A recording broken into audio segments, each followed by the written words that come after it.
PSC പരീക്ഷകളിൽ source അറിഞ്ഞ് പഠിക്കുക. ചോദ്യം എവിടെ നിന്നാണ് വരുന്നത്, ആ സോഴ്സ് കണ്ടെത്തി കൃത്യമായി പഠിച്ചാൽ പഠിക്കാനുള്ള ഭാഗം ചുരുങ്ങി അത്രയും ഭാഗം നോക്കിയാൽ മതി. പ്രധാനപ്പെട്ട സോഴ്സ് SCERT തന്നെയാണ്.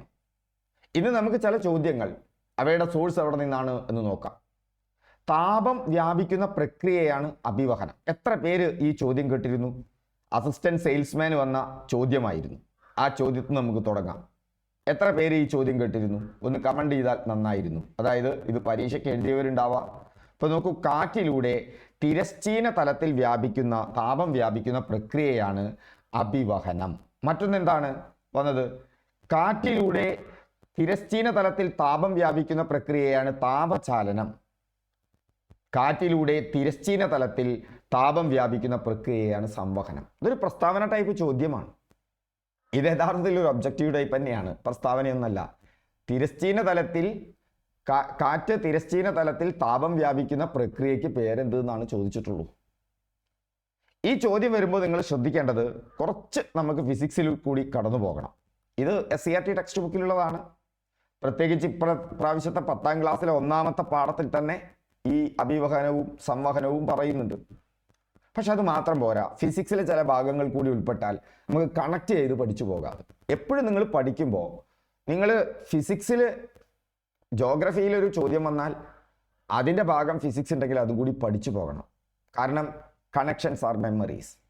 പിന്നെ കൺസെപ്റ്റ് മനസ്സിലാക്കി പഠിച്ചു പോവുക പരമാവധി. നിങ്ങളുടെ ഓർമ്മയിൽ നിന്ന് പോവില്ല.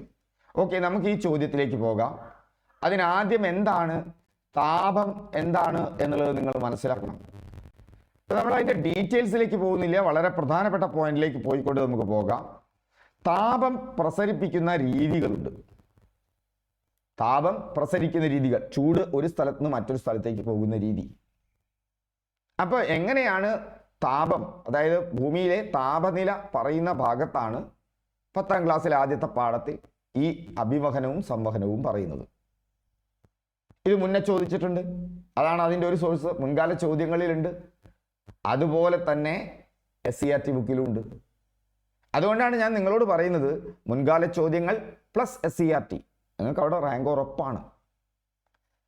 താപചാലനം എന്താ? താപചാലനം എന്ന് പറഞ്ഞാൽ തന്മാത്രകളുടെ സ്ഥാനമാറ്റമില്ലാതെ അവയുടെ കമ്പനം വഴി താപം പ്രസരിക്കുന്ന രീതിയാണ് എന്തെന്ന് പറയുന്നത്? താപചാലനം എന്ന് പറയുന്നത്. എന്താ പറഞ്ഞത്? തന്മാത്രകളുടെ സ്ഥാനമാറ്റമില്ലാതെ എന്ത് ചെയ്യുന്നു? താപം പ്രസരിക്കുന്ന രീതിയാണ് എന്തെന്ന് പറയുന്നത്? കമ്പനം വഴി താപം പ്രസരിക്കുന്ന രീതിയാണ് എന്തെന്ന് പറയുന്നത്? അത് മറന്നു പോകണ്ട, ആ പറയുന്നതാണ് താപചാലനം. ഇപ്പം ചാലനമുണ്ട്, അഭിവഹനമുണ്ട്, സംവഹനമുണ്ട്. അവിടെ നമുക്ക് ഒന്നിങ്ങനെ പിടിച്ച് പോരാ. അപ്പോൾ എന്താണ് ഈ തന്മാത്രകളുടെ സ്ഥാനമാറ്റമില്ലാതെ എന്ന് പറഞ്ഞാൽ? നമുക്കറിയാലോ, എല്ലാ പദാർത്ഥങ്ങളും തന്മാത്രകളാൽ രൂപപ്പെട്ടതാണ്. ആ തന്മാത്രകൾ എന്ന് പറഞ്ഞാൽ വിവിധ മൂലകങ്ങൾ ചേർന്നിട്ടാണ് തന്മാത്രകൾ ഉണ്ടാകുന്നത്. അപ്പോൾ അവിടെ നമ്മൾ ഓർക്കേണ്ടത്, ഇപ്പോൾ ഒരു ഇരുമ്പ് കമ്പി ചൂടാക്കുന്നു. ഇരുമ്പിൽ തന്മാത്രകൾ ഉണ്ടല്ലോ. പക്ഷേ ഇരുമ്പ് കമ്പിയുടെ ഒരറ്റത്ത് ചൂടാക്കിയാൽ മറ്റേ അറ്റവും ചൂടാവുന്നു. നിങ്ങൾ സിമ്പിളായിട്ട് ആലോചിച്ച് നോക്കുന്നത് എളുപ്പമാണ്. ഒരു ഇരുമ്പ് കമ്പി, ഇപ്പം നിങ്ങൾ പാലിളക്കിക്കൊണ്ടിരിക്കുകയാണ്, അല്ലെങ്കിൽ നിങ്ങൾ എന്തോ ഒരു സാധനം തിളപ്പിക്കാൻ വെച്ചു, കൂട്ടാൻ തിളപ്പിക്കാൻ വെച്ചു, അതിൽ കയ്യിലിട്ടു. കുറച്ച് കഴിഞ്ഞ് വന്നാൽ കയ്യിലിൻ്റെ അറ്റത്ത് നല്ല ചൂടായിരിക്കും. അവിടെ തന്മാത്രകൾ കയ്യിലില്ല. നമ്മുടെ കയ്യിൽ എന്ന് പറഞ്ഞു കഴിഞ്ഞാൽ നിങ്ങൾ എന്താണ് അവിടെ പ്രാദേശികമായിട്ട് പറയാമെന്നറിയില്ല. കൂട്ടാനൊക്കെ ഇളക്കാൻ ഉപയോഗിക്കുന്ന, കൂട്ടാൻ നമ്മൾ എടുക്കുന്ന ആ കയ്യിലുണ്ടല്ലോ, ആ കയ്യിലിൻ്റെ ഒരറ്റത്ത് നിന്ന് മറ്റേ അറ്റത്തേക്ക് താപം വന്നില്ലേ? ആ താപം വന്നത് കയ്യിലിൻ്റെ ഒരറ്റത്തുള്ള തന്മാത്ര മറ്റേ അറ്റത്തേക്ക് ചലിച്ചിട്ടാണോ? അല്ലല്ലോ. മറിച്ച് എങ്ങനെയാണത്? തന്മാത്രകളുടെ കമ്പനമാണ്. യഥാർത്ഥത്തിൽ ഈ താപം എന്ന് പറയുന്നത് തന്മാത്രകളുടെ കമ്പനമാണ്. നന്നായിട്ട് തന്മാത്രകൾ വളരെ ശക്തമായിട്ട് കമ്പനം ചെയ്താൽ ചൂട് കൂടും, കമ്പനം കുറവാണെങ്കിൽ ചൂട് കുറവായിരിക്കും. അപ്പൊ തന്മാത്രകളുടെ കമ്പനം വഴി മാത്രം എന്ത് ചെയ്യുന്നു? ചൂട് ഒരു ഭാഗത്ത് നിന്ന്, താപം ഒരു ഭാഗത്ത് നിന്ന് മറ്റൊരു ഭാഗത്തേക്ക് പ്രസരിക്കുന്നതിനെയാണ്, ആ പ്രസരിക്കുന്ന രീതിയെ ആണ് എന്തെന്ന് പറയുന്നത്? ചാലനം എന്ന് പറയുന്നത്. പ്രധാനമായും ഇത് ഘനപദാർത്ഥങ്ങളിലാണ് നടക്കുന്നത്. അപ്പൊ ചാലനം പ്രധാനമായും എവിടെയാണ് നടക്കുന്നത്? ഖരപദാർത്ഥങ്ങളിലാണ് നടക്കുന്നത്. ഉദാഹരണം, ലോഹദണ്ഡ് തീയിൽ കാണിക്കുമ്പോൾ മറ്റേ അറ്റവും ചൂടാകുന്നത്. ഇതൊക്കെ ഫിസിക്സ് പാഠപുസ്തകത്തിലുള്ളതാണ്. PSC പരീക്ഷകളിൽ ഫിസിക്സിലാണ് ഈ ചോദ്യം പലപ്പോഴും പ്രത്യക്ഷപ്പെടാറ്. അപ്പൊ ലോഹങ്ങൾ മികച്ച താപചാലകങ്ങൾ, അത് ഓർക്കണം. മികച്ച താപചാലകങ്ങളുമുണ്ട്, താപകുചാലകങ്ങളുമുണ്ട്. കരണ്ടിനുമുണ്ട് ചാലകം, കരണ്ടിലുമുണ്ട് കുചാലകം എന്ന് പറയുന്നത് പോലെ വൈദ്യുതി കടത്തിവിടുന്ന സംഭവങ്ങളുണ്ട്, വൈദ്യുതി കടത്തിവിടാത്തതുമുണ്ട് എന്നുള്ളത് പോലെ തന്നെ ഇവിടെ നിങ്ങൾ ഓർക്കേണ്ടത്, ഇത്തരം കാര്യങ്ങളിൽ നിങ്ങൾ ഓർക്കേണ്ടതാണ് താപചാലകങ്ങളും താപകുചാലകങ്ങളും. ഇതുമായി ബന്ധപ്പെട്ടതാണ്. ഇപ്പോൾ സാധാരണയായിട്ട് നമുക്ക് എന്താ അറിയാം, ലോഹങ്ങൾ മികച്ച താപചാലകങ്ങളാണ്. എന്നാൽ തടി, പ്ലാസ്റ്റിക് ഒരു മരത്തിൻ്റെ ഒരു ഭാഗത്ത് ചൂടാക്കിയാൽ മറ്റേ ഭാഗത്ത് ചൂടാവുമോ? ചൂടാവില്ലല്ലോ. അല്ലെങ്കിൽ പ്ലാസ്റ്റിക് ഉരുകി പോവല്ലേ ഉള്ളൂ, അതിൻ്റെ ഒരു ഭാഗത്ത് ചൂടാക്കിയാൽ മറ്റേ ഭാഗത്ത് ചൂടാവുമോ? ചൂടാവില്ല. അപ്പം അത് കുചാലകമാണ്. ഇങ്ങനെ എന്തുവഴി? തന്മാത്രകളുടെ കമ്പനം വഴി ഒരു ഭാഗത്ത് നിന്ന് മറ്റൊരു ഭാഗത്തേക്ക് അവിടെ താപം പ്രസരിക്കുന്നത് വളരെ വളരെ വളരെ കുറവാണ്. അതാണ് കുചാലകങ്ങൾ. മറ്റോടത്ത് പ്രസരിക്കും, അതാണ് ചാലകങ്ങൾ. അപ്പം ചാലകം എന്താണ്, കുചാലകം എന്താണെന്ന് മനസ്സിലായല്ലോ. അപ്പോൾ താപവുമായി ബന്ധപ്പെട്ട് ലോഹം ചാലകമാണ്, തടി കുചാലകമാണ്. ഓക്കെ, ഇനി നോക്കൂ സംവഹനം. എന്താണ് സംവഹനം? ഖരപദാർത്ഥങ്ങളിൽ ചാലനം വഴിയാണ് എന്ത് നടക്കുന്നത്? താപം അധികവും എന്ത് ചെയ്യുന്നത്? പ്രസരിക്കുന്നതെങ്കിൽ സംവഹനം നടക്കുന്നത് ദ്രാവകങ്ങളിലും വാതകങ്ങളിലുമാണ്. അവിടെ തന്മാത്രകളുടെ സ്ഥാനമാറ്റത്തിലൂടെ താപം പ്രസരിക്കുന്നു. വെള്ളം തിളയ്ക്കുന്നത് നോക്കിയാൽ മതി. അടിയിലുള്ള വെള്ളം മുകളിലേക്ക് തിളച്ചിങ്ങോട്ട് പൊന്തി വരും. അപ്പം മുകളിലുള്ള വെള്ളം താഴത്തേക്ക് പോകും, എന്നിട്ട് അതും തിളയ്ക്കും. അവിടെ എന്ത് നടക്കുന്നുണ്ട്? തന്മാത്രകളുടെ സ്ഥാനമാറ്റം വഴി. സോ വായുവുമായി ബന്ധപ്പെട്ട ചലനമാണ് കാറ്റ്, അല്ലേ? കാറ്റിന് വായുവിന് രണ്ട് തരത്തിലുള്ള ചലനമുണ്ട്. ഒന്ന് ലംബ രീതിയിലുള്ള ചലനം. ഇപ്പൊ ഭൂമധ്യരേഖാ പ്രദേശത്തൊക്കെ സൂര്യരശ്മി നേരിട്ട് പതിക്കുമ്പോൾ അവിടുത്തെ വായു ചൂടായി മുകളിലേക്ക് വരും. അങ്ങനെ അവിടെ ഒരു ന്യൂനമർദ്ദം രൂപപ്പെടും, അല്ലേ? എന്താണ് ഈ മർദ്ദം എന്ന് പറഞ്ഞാൽ? അന്തരീക്ഷ മർദ്ദം എന്ന് പറഞ്ഞാൽ ഭൗമോപരിതലത്തിൽ വായു ചെലുത്തുന്ന ഭാരമാണ്. സിമ്പിളാണ്. ഭൂമിയുടെ ഉപരിതലം, ഭൂമിയുടെ ഉപരിതലം എന്ന് പറഞ്ഞു കഴിഞ്ഞാൽ നമ്മൾ ചവിട്ടി നിൽക്കുന്ന ആ സ്ഥലത്ത് വായുവിനൊരു ഭാരമുണ്ട്. അത് നമ്മൾ അറിയാത്തതിന് കാരണമുണ്ട്. അത് നമുക്ക് പിന്നീട് പഠിക്കാം. ആ എന്താ പറയുക, ആ വായു, അന്തരീക്ഷ വായു ആ ഭൗമോപരിതലത്തിൽ ചെലുത്തുന്ന എന്താണ്? ഭാരമാണ് അന്തരീക്ഷമർദ്ദം എന്നറിയപ്പെടുന്നത്. അപ്പോൾ ഒരു സ്ഥലത്ത് വായു കുറവാണെങ്കിലോ അവിടെ അന്തരീക്ഷമർദ്ദം കുറവായിരിക്കും, അപ്പോൾ അത് ന്യൂനമർദ്ദമായിരിക്കും. അപ്പോൾ നമ്മുടെ ഭൂമധ്യരേഖയ്ക്കടുത്തുള്ള ഉഷ്ണമേഖലാ പ്രദേശത്ത് സൂര്യരശ്മികൾ നേരിട്ടാണ് പതിക്കുന്നത്, നേരിട്ട് പതിച്ചുകൊണ്ടിരിക്കുക. അപ്പോൾ അവിടുത്തെ വായു ചൂടാകുന്നു, വായു ചൂടായി മുകളിലേക്ക് ഉയരുന്നു. അപ്പം അവിടെ ന്യൂനമർദ്ദം രൂപപ്പെടും, കാരണം അവിടുത്തെ വായു കുറവായി, മുകളിലേക്ക് ഉയർന്നു പോയി. ഇനി നോക്കുക, ഇങ്ങനെ ലംബമായുള്ള വായുവിൻ്റെ പ്രവാഹത്തെ നമ്മൾ ഒരിക്കലും കാറ്റ് എന്ന് പറയില്ല. കാറ്റെന്താ? കാറ്റ് തിരശ്ചീന തലത്തിലുള്ള വായുവിൻ്റെ പ്രവാഹമാണ്. അപ്പം ഇവിടെ ന്യൂനമർദ്ദം വന്നു. എവിടെ? ഇപ്പം നമ്മൾ നോക്കുകയാണെങ്കിൽ ഭൂമധ്യരേഖാ പ്രദേശത്ത് ന്യൂനമർദ്ദം ഉണ്ടായി. തൊട്ടപ്പുറത്ത് ഉച്ചമർദ്ദമാണ്, അവിടെ വായു കൂടുതലാണ്. എന്താ സ്വാഭാവികമായിട്ടും ഉണ്ടാവുക? കൂടുതലുള്ള സ്ഥലത്ത് നിന്ന് കുറഞ്ഞ സ്ഥലത്തേക്ക് വായു പ്രവഹിക്കും. അതെങ്ങനെയായിരിക്കും? തിരശ്ചീനമായിട്ടായിരിക്കും, ഹൊറിസോണ്ടലായിട്ടായിരിക്കും. അതിനെയാണ് നമ്മൾ എന്തെന്ന് പറയുന്നത്? അത് ആണ് കാറ്റ് എന്ന് പറയുന്നത്. സോ കാറ്റ് എന്താണെന്ന് മനസ്സിലായല്ലോ. ഇപ്പം ദ്രാവകങ്ങളിലും വാതകങ്ങളിലും തന്മാത്രകളുടെ സ്ഥാനമാറ്റത്തിലൂടെ താപം പ്രസരിക്കുന്നു. വെള്ളം ചൂടാക്കുന്നത് മാത്രം നോക്കിയാൽ മതി. വെള്ളത്തിൻ്റെ അടിയിൽ നിന്ന് തിളച്ചിങ്ങനെ പൊന്തി വരും, അത് താഴത്തേക്ക് പോകും. അതൊരു എന്തെങ്കിലും ചെറിയൊരു സാധനമൊക്കെ ഉണ്ടെങ്കിൽ, ഒരു ചെറിയ എന്താ പറയുക, ഇപ്പോൾ ഒരു കരടൊക്കെ അതിലുണ്ടെങ്കിൽ അതങ്ങനെ തിളച്ചും മറിഞ്ഞും പൊന്തി വരുന്നത് നിങ്ങൾക്ക് കാണാം. അതിനെ നമ്മൾ സംവഹനം എന്നാണ് പറയുക. അതിനെന്താ പറയുക? സംവഹനം. അപ്പോൾ ഉയർന്നു പൊങ്ങുന്നത്, ഉയർന്നു പൊങ്ങി താഴുന്നതൊക്കെ സംവഹനമാണ്. ക്ലിയർ ആവുന്നുണ്ടോ? ഐഡിയ കിട്ടിയാൽ റെഡിയായി. അപ്പം തിരശ്ചീന തരത്തിൽ അത് സംവഹനമല്ല. ഇങ്ങനെ പോകുമ്പോഴാണ് അവിടെ അങ്ങനെ എപ്പോഴും അങ്ങനെ പോയിക്കൊള്ളുന്നില്ല കേട്ടോ. ഞാൻ നിങ്ങൾക്കൊരു ക്ലൂ തന്നതാണ്. ലംബമായാണ് ഒരു താപവ്യാപനം അവിടെ വരുന്നത്. ചൂട് പിടിച്ച് അപ്പൊ അവിടെ തന്നെ നിങ്ങൾക്കറിയാം സംവഹനം എന്നുള്ളത് നിങ്ങൾ വിട്ടും, ചാലനം എന്നുള്ളത് വിട്ടും. എന്താ കാരണം? ആ ഓപ്ഷനിൽ 2 വന്നിട്ടുണ്ട്, ചാലനവും സംവഹനവും വന്നിട്ടുണ്ട്. ഇപ്പൊ ചാലനം എന്താന്ന് നമുക്കറിയാം, കാണാപ്പാഠം പഠിക്കേണ്ട ആവശ്യമില്ല. കാരണം എന്താണ്? വായു അതുപോലെ തന്നെ ദ്രാവകം എന്നുള്ളിടത്ത് അല്ല എന്ത് നടക്കുന്നത്, ചാലനം നടക്കുന്നത് ഖരപദാർത്ഥങ്ങളിലാണ്. വിട്ടിട്ടു ആ ഓപ്ഷനിൽ. അതാണ് ഞാൻ പറഞ്ഞത്, കാര്യം അറിഞ്ഞ് പഠിച്ചാൽ കാണാപ്പാഠം പഠിക്കേണ്ടതിൽ. സംവഹനമോ അത് ലംബമായിട്ടാണ്, ഇവിടെ ലംബമായിട്ടല്ല. തീർച്ചയായിട്ടും നിങ്ങൾ തിരശ്ചീന തലത്തിലേക്കുള്ള അഭിവഹനത്തിലേക്ക് എത്തും. അപ്പോൾ മറ്റത് വളരെ ഈസിയാ. ഒരു ചോദ്യം കേൾക്കുന്നു, അതിന്റെ കണക്റ്റഡ് ഫാക്ട്സ് വെറുതെ ജസ്റ്റ് പറഞ്ഞു പോകുന്നു. അങ്ങനെ പറഞ്ഞു പോകേണ്ടടുത്ത് അങ്ങനെ പറഞ്ഞു പോകാം. ബാക്കിയുള്ളിടത്ത് ആ കൺസെപ്റ്റ് പഠിച്ചു പോയാൽ, നിങ്ങളിപ്പോൾ ഇന്ന് 1 മണിക്കൂറിൽ കാണാപ്പാഠം പഠിച്ചു കഴിഞ്ഞാൽ നാളെ 1 മണിക്കൂർ അത് വീണ്ടും ആവർത്തിക്കണം, അടുത്ത ആഴ്ച വീണ്ടും ആവർത്തിക്കണം, ഇതും ആവർത്തിക്കണം. പക്ഷെ ഇത് ഞൊടിയിടയിൽ നിങ്ങളുടെ മനസ്സിലൊരു കഥയായിട്ട് വിടരും. ഓക്കെ. ചൂട് പിടിച്ച തന്മാത്രകൾ മുകളിലേക്ക് ഉയരുകയും അവ തണുത്ത് താഴത്തേക്ക് വരികയും ചെയ്യുന്ന ചാക്രിക പ്രവാഹമാണ് സംവഹനം. ഇതൊക്കെ PSCക്ക് ചോദിച്ച ചോദ്യങ്ങൾ പോയിന്റാക്കി മാറ്റിയതാണ് കേട്ടോ. വെള്ളം ചൂടാക്കുമ്പോൾ പാത്രത്തിന്റെ അടിയിലുള്ള ജലം മുകളിലേക്ക് ഉയരുന്നത്. ഇനി നമ്മൾ ഈ കാറ്റുമായി ബന്ധപ്പെട്ടാണ് ഈ ചോദ്യം വന്നത്, അഭിവഹനം സംവഹനം. അങ്ങനെ വരുമ്പോൾ താപപ്രസരണവുമായി ബന്ധപ്പെട്ട്, താപത്തെ സ്വാധീനിക്കുന്ന ഘടകങ്ങളുമായി ബന്ധപ്പെട്ട് ആ 10ാം ക്ലാസ്സിലെ പാഠത്തിലുള്ളതും മുൻകാല PSC പരീക്ഷകളിൽ ചോദിച്ചതുമായിട്ടുള്ള പോയിന്റുകളിലേക്ക് ഒന്ന് നോക്കാം. കടൽ കാറ്റ്. ഈ കാറ്റിന് പേര് നൽകുന്നത് തന്നെ അത് എവിടെ നിന്ന് വരുന്നു എന്നതിനെ അടിസ്ഥാനമാക്കിയിട്ടാണ്.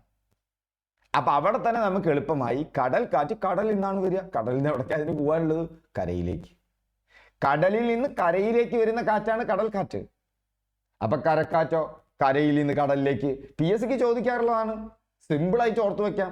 എവിടെ നിന്നാണോ കാറ്റ് വരുന്നത് അവിടെ നിന്നാണ് കാറ്റിന്റെ പേര്. കടലിൽ നിന്ന് കരയിലേക്ക് പോകുമ്പോൾ കടൽക്കാറ്റ്, കരയിൽ നിന്ന് കടലിലേക്ക് പോകുമ്പോൾ കരക്കാറ്റ്, പർവ്വതത്തിൽ നിന്ന് താഴ്വാരത്തിലേക്ക് വീശുമ്പോൾ പർവ്വതക്കാറ്റ്, താഴ്വാരത്തിൽ നിന്ന് പർവ്വതത്തിലേക്ക് പോകുമ്പോൾ അതെന്തായി മാറി? താഴ്വാരക്കാറ്റായി മാറി. ഇനി നോക്കൂ, മറ്റൊന്നും കൂടി നോക്കൂ. നമുക്കറിയാം തെക്ക് പടിഞ്ഞാറൻ മൺസൂൺ എവിടെ നിന്നാണ് വരുന്നത്? ഇന്ത്യൻ മഹാസമുദ്രം. എവിടെയാണ് ഇന്ത്യൻ മഹാസമുദ്രം? തെക്ക് ഭാഗത്ത്, ഇന്ത്യയുടെ തെക്ക് ഭാഗത്ത്, പടിഞ്ഞാറ് ഭാഗത്തു നിന്നാണ് വരുന്നത്. അതുകൊണ്ടാണ് കേരളത്തിലൊക്കെ ഇത്ര അധികം മഴ ലഭിക്കുന്നത്. കാരണം കേരളം പടിഞ്ഞാറൻ തീരത്താണ്, ഒരു ശാഖ ബംഗാൾ ഉൾക്കടൽ വഴി കയറി പോകുന്നുണ്ട്. അപ്പൊ തെക്ക് പടിഞ്ഞാറൻ മൺസൂൺ. ഇതൊക്കെ തന്നെ കാറ്റ് എവിടെ നിന്ന് വരുന്നു എന്നുള്ളതിനെ ആശ്രയിച്ചിട്ടാണ്. കരക്കാറ്റ്, അവിടെ കടൽ കാറ്റ് എന്താ? കര വേഗം ചൂടാകും. കരയ്ക്ക് പ്രത്യേകത, കര വേഗം ചൂടാകുന്നു, കരയിലെ വായു മുകളിലേക്ക് പോകുന്നു, കടലാകട്ടെ മെല്ലെ ചൂടാവുള്ളൂ. അപ്പോൾ ഒരു പകല്, നിങ്ങൾ പകൽ സമയം ആലോചിക്കുക. ആ പകൽ സമയത്ത് ആണ് ചൂട് വരുന്നത്. അപ്പൊ ആരാ പെട്ടെന്ന് ചൂടാവുന്നത്? കര.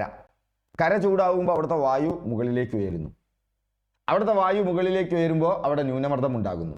കടൽ മെല്ലെ ചൂടാവുള്ളൂ. അപ്പൊ അവിടെ വായു തണുത്തിട്ടാണ്. തണുത്ത വായു താഴത്താ കിടക്കുക. അപ്പൊ അവിടെ അന്തരീക്ഷമർദ്ദം കൂടുതലാണ്. അവിടെ ഉച്ചമർദ്ദമാണ്. കരയിലാണ് ന്യൂനമർദ്ദം. ഉച്ചമർദ്ദ മേഖലകളിൽ നിന്നും ന്യൂനമർദ്ദ മേഖലകളിലേക്കാണ് വായു പ്രവഹിക്കുക. അപ്പൊ പകൽ സമയത്ത് എവിടെ നിന്ന് കാറ്റുണ്ടാവും? കൂടുതൽ മർദ്ദമുള്ള കടലിൽ നിന്ന് കരയിലേക്ക് കാറ്റുണ്ടാവും. ഇത് പരീക്ഷയ്ക്ക് ചോദിക്കാറുണ്ട്. കാണാപ്പാഠം പഠിച്ചു പോയാൽ എത്ര നമ്മൾ ഇങ്ങനെ കാണാപ്പാഠം പഠിക്കും? അവിടെയാണ് നിങ്ങൾ നേരിടുന്ന ഒരു പ്രതിസന്ധി. അത് ഈസിയായി ഈ ഒരു കൺസെപ്റ്റ് ഉണ്ടായാൽ. അപ്പൊ നിങ്ങൾക്കറിയാം പകൽ സമയത്ത് ആണ് ഉണ്ടാവുക കടൽക്കാറ്റ്, കടലിൽ നിന്ന് കരയിലേക്ക് വീശുക. രാത്രിയാകുമ്പോഴെന്താ? കര പെട്ടെന്ന് തണുക്കും. ചില ആൾക്കാരെ കണ്ടില്ലേ, ചൂടന്മാര്, നിങ്ങളിൽ ചിലരുണ്ടാവും അല്ലേ, അങ്ങോട്ട് പൊട്ടിത്തെറിക്കും. ആ പൊട്ടിത്തെറിച്ചവരോ ടപ്പേന്ന് പറഞ്ഞിട്ട് തണുക്കുകയും ചെയ്യും. എന്നാൽ തീരെ ചൂടാവാത്ത ആളുകളുണ്ട്. അവരൊന്ന് ചൂടായാൽ പിന്നെ ആ ചൂടൊന്ന് തടുക്കണമെങ്കിൽ അല്ലേ, നമുക്കറിയാം. അയ്യോ, ഇത് ചിലർ പറയും ആണുങ്ങളും പെണ്ണുങ്ങളും, അങ്ങനെയൊന്നുമില്ല. ഇന്നത്തെ കാലത്ത് 2 സ്വഭാവവും എല്ലാവരിലും വ്യാപകമാണ്. അപ്പോ കരക്കാറ്റ്, കരവേഗം തണുക്കും. അപ്പൊ കടലിലെ വായു മുകളിലേക്ക് പോകുന്നു. കരവേഗം തണുത്തു. രാത്രി കരവേഗം തണുത്തു. കാരണം എന്താ? പെട്ടെന്ന് ചൂടായി, പെട്ടെന്ന് തണുത്തു. പക്ഷെ അപ്പോഴാണ് കടലൊന്നുണ്ട് ചൂടായി സ്റ്റീമായിട്ട് വരുള്ളൂ. അപ്പോ എന്തായി? കടലിൽ നിന്ന് കാറ്റ് കരയിലേക്ക് എത്തി. അപ്പോ രാത്രി കാലങ്ങളിലാണ് കരയിൽ നിന്ന് കടലിലേക്ക് കാറ്റ് വീശി. രാത്രി കാലങ്ങളിലാണ് കരക്കാറ്റ്. സംവഹന മഴ എന്നൊന്നുണ്ട്. എന്താണ് സംവഹന മഴ? ഭൂമധ്യരേഖാ പ്രദേശങ്ങളിൽ ഉച്ച കഴിഞ്ഞ് ഇടിമിന്നലോട് കൂടിയ മഴയാണ്. 4 മണി മഴ എന്നും ഇതറിയപ്പെടുന്നുണ്ട്. ഇതിന് 2 പേരുണ്ട് കേട്ടോ. അതൊക്കെ 10ാം ക്ലാസ്സിലെ പാഠത്തിലുണ്ട്. 4 മണി മഴ ഇന്ന് വരെ ചോദിച്ചിട്ട് ഇനി ചോദിക്കാതെ SCERT. അതുകൊണ്ടാണ് SCERT ഫുള്ള് കവർ ചെയ്യണം എന്ന് പറയുന്നത്. SCERT എങ്ങനെ പഠിക്കാമെന്ന് ഞാനൊരു ക്ലാസ് വയ്ക്കുന്നുണ്ട്, നമുക്ക് നോക്കാം. അപ്പം സംവഹന മഴ ഭൂമധ്യരേഖാ പ്രദേശങ്ങളിൽ നിന്ന് ഉച്ച കഴിഞ്ഞുണ്ടാകുന്ന ഇടിമിന്നലോട് കൂടിയ മഴയാണ്. കാരണം ചൂട് പിടിച്ച വായു നീരാവിയോട് കൂടിയിട്ടാണ് മുകളിലേക്ക് ഉയരുന്നത്. അങ്ങനെ ഉയർന്ന് അവിടെ സംവഹന മഴയെക്കുറിച്ച് വരുന്ന ഭാഗത്ത് ഞാൻ വിശദീകരിക്കാം, അല്ലെങ്കിൽ നമ്മുടെ സമയം പോകും. അപ്പം സംവഹന മഴ എത്ര ആലോചിച്ചാൽ മതി? ഭൂമധ്യരേഖാ പ്രദേശങ്ങളിൽ ഉച്ച കഴിഞ്ഞുണ്ടാകുന്ന ഇടിമിന്നലോട് കൂടിയ മഴയാണ്. അപ്പം ഈ സംവഹന മഴയെ ഓർക്കുമ്പോൾ എന്താ ഉണ്ടാക്കേണ്ടത്? വായു ചൂട് പിടിച്ച് മുകളിലേക്ക് ഉയരണം, അതാണ് സംവഹനം. അതിന് നടക്കണമെങ്കിൽ നല്ല ചൂട് വേണം. അത് സൂര്യരശ്മി ലംബമായി പതിക്കുന്ന ഭാഗത്താണ്. അപ്പം അത് ഭൂമധ്യരേഖാ പ്രദേശത്താണ്. ഇനി വികിരണമുണ്ട്. മാധ്യമത്തിന്റെ സഹായമില്ലാതെ താപം പ്രസരിക്കുന്നു. താപം എന്ന് പറഞ്ഞാൽ ഊർജ രൂപമാണ്, അല്ലേ? ഹീറ്റ്, ചൂട് എന്ന് പറയുന്നത് ഊർജമാണ്. അതിന് മാധ്യമത്തിന്റെ സഹായമില്ലാതെയും പ്രസരിക്കാൻ പറ്റും. ഇപ്പോൾ ഒരു ഉദാഹരണത്തിന് സൂര്യരശ്മികൾ, ആ സൂര്യരശ്മികൾ ശൂന്യാകാശത്തിലൂടെയല്ലേ കടന്നു വരുന്നത്? അവിടെ മാധ്യമമുണ്ടോ? എന്താണ് ഈ മാധ്യമം? നേരത്തെ ചൂടുണ്ടാവണമെങ്കിൽ ഒന്നില്ലെങ്കിൽ ഒരു ഖരപദാർത്ഥത്തിൻ്റെ ലോഹദണ്ഡിൻ്റെ ഒരറ്റത്ത് ചൂടാക്കുമ്പോൾ മറ്റേ അറ്റത്തേക്ക് വരുന്നു. അപ്പോൾ അവിടെ താപം പ്രസരിക്കുന്നത് ഒരു മാധ്യമത്തിലൂടെയാണ്. വായുവിലൂടെയും ചൂട് വരുമ്പോൾ വായുവിലെ തന്മാത്രകൾ ഒന്നില്ലെങ്കിൽ ലംബമായി പൊങ്ങിപ്പോകുമ്പോൾ അതിനെ സംവഹനം എന്ന് പറയുന്നു. കാറ്റിലൂടെയാണ് അത് പടരുന്നതെങ്കിൽ അതാണ് അഭിവഹനം. കാറ്റിലൂടെ താപം ഇങ്ങനെ ഉച്ചമർദ്ദ മേഖലയിൽ നിന്നും ന്യൂനമർദ്ദ മേഖലയിലേക്ക് വരുമ്പോൾ അങ്ങനെ തിരശ്ചീന തലത്തിൽ വ്യാപിക്കുന്നതിനെയാണ് അഭിവഹനം എന്ന് പറയുന്നത്. അപ്പം അഭിവഹനവും സംവഹനവും ചാലനവും മനസ്സിലാക്കിയല്ലോ. അപ്പം അതിനോടൊപ്പം തന്നെ മനസ്സിലാക്കേണ്ടതാണ് വികിരണം. വികിരണം എന്ന് പറഞ്ഞാൽ അതെന്താണ്? മാധ്യമത്തിൻ്റെ സഹായമില്ലാതെ താപം പ്രസരിക്കുന്നു. വൈദ്യുത കാന്തിക തരംഗങ്ങളുടെ രൂപത്തിലാണ്. തരംഗം എന്ന് പറഞ്ഞാൽ ഇത്രയേ ഉള്ളൂ. നിങ്ങൾ മനസ്സിലാക്കേണ്ടത് തരംഗം, കണിക. അപ്പം നിങ്ങൾ എൻ്റെ ക്ലാസ്സിലാണ്. പണ്ടൊക്കെ ഞാനൊരു മുരടനാണ് ക്ലാസ് എടുക്കുമ്പോൾ, അല്ലേ? നമുക്ക് മെല്ലെ മെല്ലെയാണ് നമ്മൾ മാറ്റം വരിക, കുട്ടികളെ എങ്ങനെ പഠിപ്പിക്കണം എന്നുള്ളത്. അപ്പോൾ ക്ലാസ്സിലൊക്കെ പണ്ട് ഞങ്ങൾ ചോക്കെറിയും. അതൊക്കെ ഒരു പ്രാകൃതമായ പരിപാടിയാണെന്ന് ലജ്ജയോടുകൂടി ഓർക്കുകയാണ്. ഡസ്റ്റർ എറിയുമായിരുന്നു. മനസ്സിലായോ? നല്ല മാഷന്മാരാണ് അന്നത്തെ, ഞാനൊഴികെ. പക്ഷേ അന്ന് ഡസ്റ്ററൊക്കെ എറിയും. അതൊന്നൊരു ശരിയായ രീതിയല്ല എന്ന് ഉത്തമ ബോധ്യം ഉണ്ട്, അല്ലേ? ക്ലാസ്സിൽ ശ്രദ്ധിക്കാതിരുന്ന ആ ഡസ്റ്ററിൽ ചോക്കപ്പൊടി ഉണ്ടായിരിക്കും. അധികം എറിഞ്ഞിട്ടില്ല, കാരണം ഒരാളുടെ മേലിൽ കൊണ്ടിട്ട് എനിക്കതറിയാം. അവരൊന്നും എന്നോട് പറഞ്ഞിട്ടില്ലെങ്കിൽ അതൊക്കെ അന്ന് അംഗീകരിക്കപ്പെട്ട കാര്യമാണ്. അങ്ങനെ മാഷന്മാർക്ക് ചെയ്യാന്നാണെന്നത്തെ തോന്നൽ. അതൊന്നും ശരിയല്ല. അപ്പം ഡസ്റ്റർ എറിഞ്ഞ് ഡസ്റ്ററിൻ്റെ പൊടി ഒരാളുടെ മേലിൽ തട്ടി, പ്രത്യേകിച്ച് ഒരു പെൺകുട്ടിയാണ്. പിന്നീട് ഞാൻ ആ ഡസ്റ്റർ എറിയൽ പരിപാടി അതോടുകൂടി നിർത്തി. അവരൊന്നും എന്നോട് പറഞ്ഞിട്ടില്ല. അപ്പോൾ അവിടെ നോക്കൂ, അത് കണികയാണ്. എന്താണ് കണികയുടെ പ്രത്യേകത? ഞാനൊരാളെ ചോക്കെറിഞ്ഞപ്പോൾ ചോക്ക രാജേഷിന്റെ മേലിൽ കൊണ്ടു എന്ന് പറഞ്ഞാൽ ചോക്ക മുഹമ്മദിന്റെ മേലിൽ കൊണ്ടില്ല എന്നാണ് അർത്ഥം. എന്നാൽ ഞാനൊരു ശബ്ദം ഉണ്ടാക്കുമ്പോഴോ അത് രാജേഷ് കേട്ടു എന്ന് പറഞ്ഞു കഴിഞ്ഞാൽ മുഹമ്മദ് കേട്ടില്ല എന്നാണോ? അപ്പൊ ആ ഒരു പ്രാഥമിക വ്യത്യാസമെങ്കിലും മനസ്സിലാക്കി വെക്കുക. ഇത് തരംഗ രൂപത്തിലാണ്. ആ തരംഗങ്ങൾക്ക് ചില സ്വഭാവങ്ങളുണ്ട്. അതൊക്കെ കേട്ട് കഴിഞ്ഞാൽ വളരെ രസമാണ്. ലോഞ്ചിറ്റ്യൂഡിനൽ വേവ്സും ഒക്കെ കേട്ടിട്ടില്ലേ? അതൊക്കെ നമ്മൾക്ക് പഠിച്ചെടുക്കാം. അപ്പൊ ഇവിടെ പറയുന്നത്, ഇവിടെ മാധ്യമമില്ലാതെ താപം പ്രസരിക്കുന്നു. അത് വൈദ്യുതകാന്തിക തരംഗങ്ങളുടെ രൂപങ്ങളിലാണ്. സൂര്യനിൽ നിന്ന് ഭൂമിയിലേക്ക് ശൂന്യാകാശത്തിലൂടെ താപം എത്തുന്നത് വികിരണമാണ്. സോ നിങ്ങൾ ചാലനം പഠിച്ചു, സംവഹനം പഠിച്ചു, അഭിവഹനം പഠിച്ചു. അടുത്തത് എന്തും പഠിച്ചു? വികിരണവും പഠിച്ചു. ഇത്രയേ ഉള്ളൂ. ഇനി ഇത് മറക്കില്ലല്ലോ. അപ്പോൾ സൗരവികിരണം സൂര്യനിൽ നിന്ന് ഭൂമിയിലേക്ക് വരുന്ന താപമാണ്. ഭൂമി ഇങ്ങനെ ചൂടായിരിക്കാനുള്ള കാരണം സൂര്യനാണ് ഭൂമിയെ ചൂടാക്കുന്നത്. യഥാർത്ഥത്തിൽ സൂര്യനും ഭൂമിയും അന്തരീക്ഷവും തമ്മിൽ നല്ല രീതിയിലായിരുന്നു. അവരെല്ലാം കൂടി ഒരുക്കിയ ഒരു സംവിധാനം. ആ സംവിധാനത്തിൽ ഭൂമിക്ക് ആവശ്യത്തിലുള്ള തണുപ്പേ ഉണ്ടായിരുന്നുള്ളൂ. ഇപ്പം ഇന്ന് രാവിലെയാണ് ഒരു നേർത്ത തണുപ്പ് ഉണ്ട്, എന്നാൽ നേർത്ത ചൂടുമുണ്ട്. അവിടെയാണ് ജീവൻ പുലരുക. കനത്ത ചൂടിലോ തണുപ്പിലോ ജീവൻ വളരില്ല. അതിനനുസരിച്ചിട്ടായിരുന്നു നമ്മുടെ ഭൂമിയെ ഒരുക്കിയിരുന്നത്. പക്ഷെ നമ്മുടെ മനുഷ്യന്റെ ഇടപെടൽ മൂലം എന്തുണ്ടായി? ഇന്ന് കണ്ണ് കാണാത്ത വികസനം മൂലം എന്തുണ്ടായി? ആ സംവിധാനങ്ങളൊക്കെ തകരാറായി. ഇന്ന് ഭൂമിക്ക് ചുട്ടുപൊള്ളുകയാണ്. അതിനെയാണ് ആഗോള താപനം എന്ന് പറയുന്നത്. എന്താണ് ആഗോള താപനത്തിന് കാരണം? സൂര്യനിൽ നിന്ന് വരുന്ന വികിരണങ്ങൾ ഭൂമിയിലേക്ക് എത്തുന്നു, ഭൂമിയെ ചൂട് പിടിപ്പിക്കുന്നു. ആ വികിരണങ്ങൾ എന്ത് ചെയ്യുകയും ചെയ്യുന്നുണ്ട്? പുറത്തേക്ക് ഭൂമി തിരിച്ചുവിടുന്നുണ്ട്. സൂര്യനിൽ നിന്ന് ചൂട് വരുന്നത് ഹ്രസ്വതരംഗങ്ങളായിട്ടാണെങ്കിൽ ഭൂമിയിൽ നിന്ന് തിരിച്ച് ഈ താപം വികിരണങ്ങളായി ശൂന്യാകാശത്തിലേക്ക് എന്ത് ചെയ്യുന്നുണ്ട്? തിരിച്ചു പോകുന്നുണ്ട്. അത് ദീർഘതരംഗങ്ങളാണ്. അതൊരു വളരെ പ്രധാനപ്പെട്ട പോയിന്റാണ്, ഓർക്കണം. സൂര്യനിൽ നിന്ന് വികിരണങ്ങൾ വരുന്നത് ഹ്രസ്വതരംഗങ്ങളായിട്ടാണ്, ഭൂമിയിൽ നിന്ന് തിരിച്ചു പോകുന്നത് ദീർഘതരംഗങ്ങളായിട്ടാണ്. അവിടെ നിങ്ങൾ ഓർക്കേണ്ടത്, അങ്ങനെ തിരിച്ചു പോകുമ്പോൾ കാർബൺ ഡൈ ഓക്സൈഡ്, നീരാവി പോലെയുള്ള വാതകങ്ങൾ ഈ ദീർഘതരംഗങ്ങളെ പിടിച്ച് ചൂടാക്കി നിർത്തും. അതുകൊണ്ടാണ് രാത്രിയിലൊക്കെ ഭൂമിയിൽ ചൂട്. ഇല്ലെങ്കിൽ ഈ വികിരണങ്ങളൊക്കെ തട്ടിപ്പോയി ഒരു ചൂടും ഉണ്ടാവില്ല. അത് മാത്രമല്ല, ഈ ചൂട് എല്ലായിടത്തേക്കും വ്യാപിക്കും. അത് അഭിവഹനത്തിലൂടെ, സംവഹനത്തിലൂടെയൊക്കെ ചൂട് എല്ലാ ഭാഗത്തേക്കും വ്യാപിക്കും. അങ്ങനെയാണ് താപവ്യാപനം നടന്ന് ഭൂമിയാകെ ഏകദേശം ഒരേ ചൂടിൽ നിൽക്കുന്നത്. അപ്പോ സൗരവികിരണവുമുണ്ട്, ഭൗമവികിരണവുമുണ്ട്. സൂര്യനിൽ നിന്ന് ഭൂമിയിലേക്ക് വരുന്ന താപമാണ് സൗരവികിരണം, അത് പകലാണ്. ഭൗമവികിരണം ഭൂമി രാത്രി കാലങ്ങളിൽ എന്ത് ചെയ്യുന്നു? താപം പുറത്തുവിടുന്ന പ്രക്രിയയാണ്. ഇനി ഹരിതഗൃഹ പ്രഭാവവുമായിട്ട് ഇതിനുള്ള ബന്ധം എന്താണ്? ഇങ്ങനെ ഭൂമി പുറത്തേക്ക് വിടുന്ന വികിരണം, അത് കാർബൺ ഡൈ ഓക്സൈഡ്, നീരാവി പോലെയുള്ള വാതകങ്ങൾ ഈ ഭൗമവികിരണത്തെ എന്ത് ചെയ്യുന്നു? ആഗിരണം ചെയ്യുന്നു. അതിനെയാണ് ഹരിതഗൃഹ പ്രഭാവം എന്ന് പറയുന്നത്. അപ്പൊ ഭൂമിയിൽ കൂടുതൽ കാർബൺ ഡൈ ഓക്സൈഡും അതുപോലെ അതിന് കാരണമായ മിഥൈനൊക്കെ കൂടിക്കഴിഞ്ഞാൽ എന്താ ഉണ്ടാവുക? കൂടുതൽ താപം അവിടെ ഉണ്ടാവും. അപ്പൊ ഭൂമിക്ക് ചുട്ടുപൊള്ളും. അതിനെയാണ് ആഗോള താപനം എന്ന് പറയുന്നത്. So simple. ഇതൊക്കെ കണക്റ്റഡ് ആണ്. ഒന്ന് കണക്റ്റഡ് ആക്കി പഠിച്ചു നോക്കൂ. എത്ര പോയിന്റ് ഞാൻ പറയുന്ന ഒരു 25-നും 30-നും ഇടയിൽ ചോദ്യങ്ങൾ PSC പരീക്ഷകൾക്കുള്ളത് കിട്ടി ഈ കുറഞ്ഞ സമയം കൊണ്ട് നമുക്ക്. അഭിവഹനം എന്താണ്? വായു പ്രവാഹത്തിലൂടെ, കാറ്റിലൂടെ താപം തിരശ്ചീനമായി വ്യാപിക്കുന്നു. സംവഹനവുമായുള്ള വ്യത്യാസം എന്താണ്? സംവഹനം ലംബമായ ചലനമാണ്, അഭിവഹനം തിരശ്ചീനമായ ചലനമാണ്. അപ്പൊ ഉഷ്ണമേഖലയിൽ നിന്ന് വീശുന്ന കാറ്റുകൾ ഉയർന്ന അക്ഷാംശങ്ങളിൽ താപനില വർദ്ധിപ്പിക്കുന്നു. ഇന്ത്യയിലെ മാംഗോ ഷവേഴ്സ് ഉദാഹരണമാണ്. സമുദ്ര ജലപ്രവാഹങ്ങളുമുണ്ട്. ഈ സംവഹനത്തിന് ഉദാഹരണമാണ് ഇന്ത്യയിലെ ലൂ അറിയാലോ നമുക്ക്. ഉത്തരേന്ത്യൻ പ്രദേശങ്ങളിൽ വീശുന്ന കാറ്റാണ്, ഉഷ്ണക്കാറ്റാണ്, വരണ്ട ഉഷ്ണക്കാറ്റാണ്. ലൂനെ ഓർക്കുമ്പോൾ അത് വരണ്ട ഉഷ്ണക്കാറ്റാണ്. വേനൽക്കാലത്ത് കർണാടകത്തിലും കേരളവും അടക്കമുള്ള തീരപ്രദേശങ്ങളിലേക്ക് വീശുന്ന കാറ്റാണ്. കർണാടകം അടക്കമുള്ള പ്രദേശങ്ങളിൽ വീശുന്ന കാറ്റാണെന്ത്?